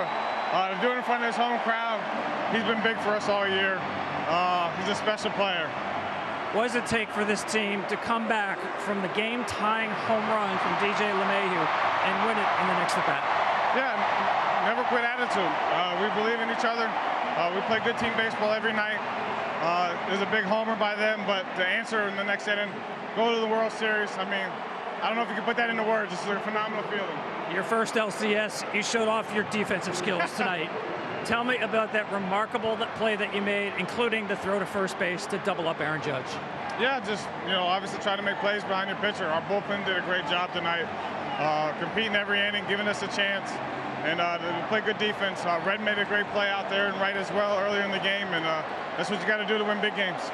You're going to the World Series. Enjoy, Michael Brantley. I appreciate it. Thank you so much. Ken Rosenthal, back to you. Jose, you just told me you were ready for that 2-1 pitch. Take me through the at-bat against Chapman. Well, first of all, I want to thank God and all the fans for a beautiful game, for the beautiful playoff. We really deserve to be in the World Series because my team has been working really hard to get to this point. And in the at-bat, I want to just get a good pitch to hit. I mean, Chapman is, for me, one of the best closers I ever faced, and he throws 100, so I wanted to be on time for the fastball, but looking for something I can handle, and it just happened. Going around the bases, what was going through your mind? Well, running around the bases, the only thing I was thinking was just thanking God and just thinking that we're going to the World Series once again. You asked the teammates not to tear your shirt. Why? What's that? Did you ask your teammates not to tear your shirt? Why was that? I don't know. I'm too shy. Last time they did that, I got in trouble with my wife. Jose, your team defensively played an amazing game. Reddick, Brantley, your 4-6-3 with Carlos. How much do you guys pride yourself on being able to win games like that?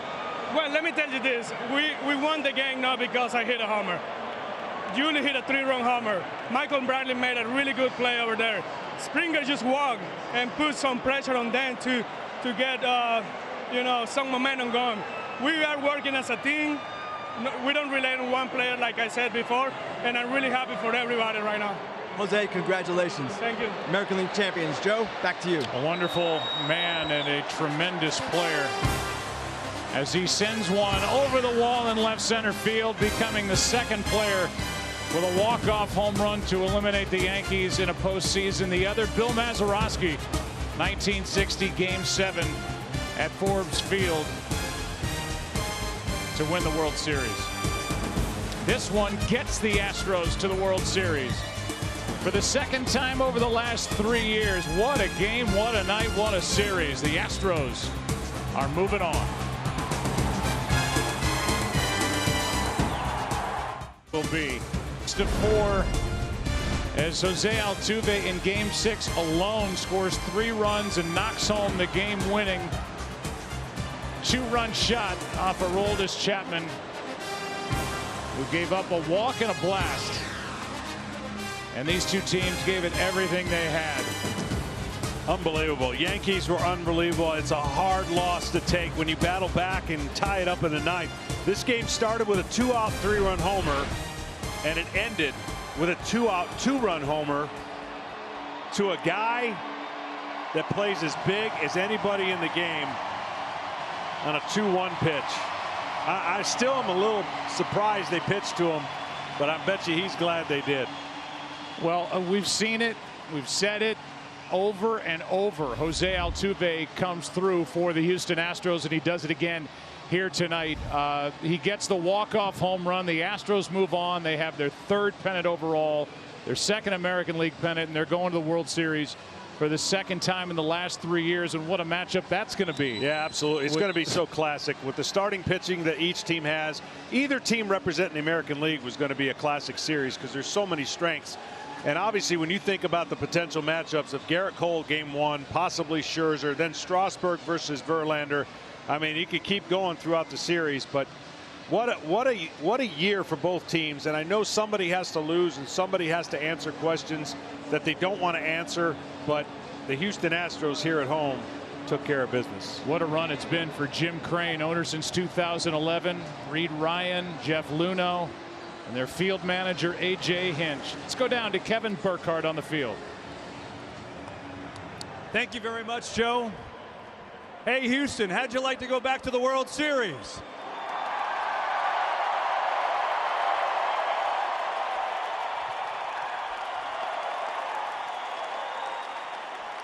We have some hardware to give out tonight. Jim Crane, the owner of the Astros, wife Whitney is here. Jim, why don't you take the trophy? You've won the American League pennant. There we go.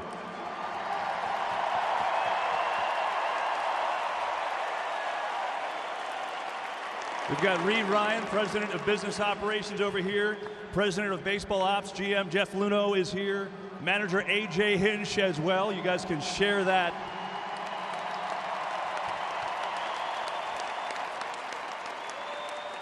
I don't know, Jim, if you could get any more exciting of a way to get yourself to the World Series. What'd you think of that? That was an unbelievable game. Just really a lot of thanks to our great fans and sponsors. They got us here. Love you all.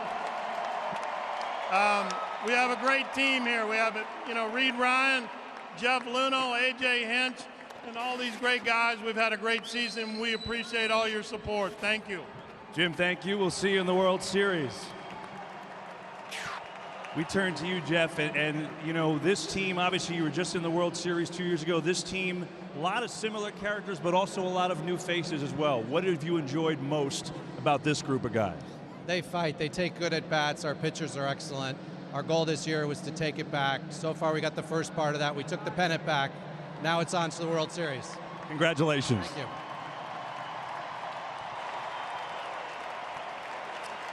you. AJ, come on in for a moment. So what was that like at the end? You know what? Since day one of the playoffs, the World Series has come through Houston, and we still got home field.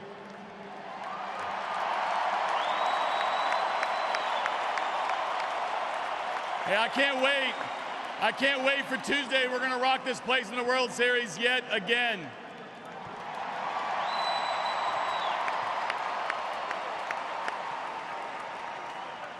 Why have you guys been so good here? Best home record in the league. You continue it in the postseason, and you use it to get back to the World Series. You know what? Look at this team.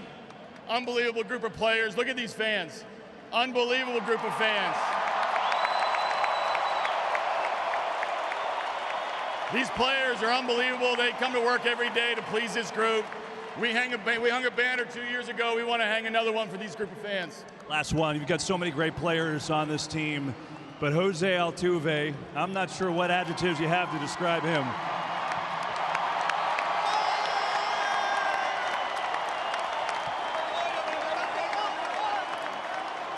You know, I get asked to describe Jose Altuve all the time, and MVP is what he is. AJ, congratulations. See you Tuesday. Well, I think this is an easy one. The ALCS MVP right here. Jose Altuve, come get it. This is yours.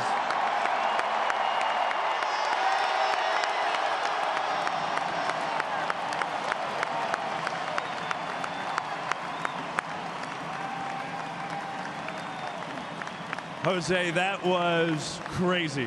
Your emotions as you're running down to first base and you're watching that ball. Tell me what you were feeling that whole time as soon as you connected. Well, the only thing I remember is that I was just thanking God for the opportunity to go to another World Series. And thanks everybody in the ballpark because you guys are the bigger reason why we're here. And my teammates, they're the MVPs of the game. We all. You excited to go back to the World Series? Yes, I can't wait for the World Series. Jose Altuve, the ALCS MVP, and the Astros going back to the World Series. That'll do it from the field. Let's go back upstairs. Joe. Kevin, great job. There's just no way, I don't care who you root for, what sport you love, to watch him and the pure joy he gets from playing the game of baseball. How good he is one thing, but just a guy who loves competing. It's an unbelievable inspiration for our sport to watch a guy like that, where a lot of people may not have saw the potential of what he could be and his desire. Let's not forget, he suffered through a ton of losing. Got rewarded with a long-term contract. He's paying off dividends, came back from an injury, and he's the heart and soul of the Houston Astros. And the Astros are moving on to the World Series, which starts right here in this great city with these terrific fans on Tuesday against the Washington Nationals. What a matchup that will be. We're not finished here in Houston. We'll take a break. Jose Altuve gets more hardware and hugs and applause. He's the ALCS MVP.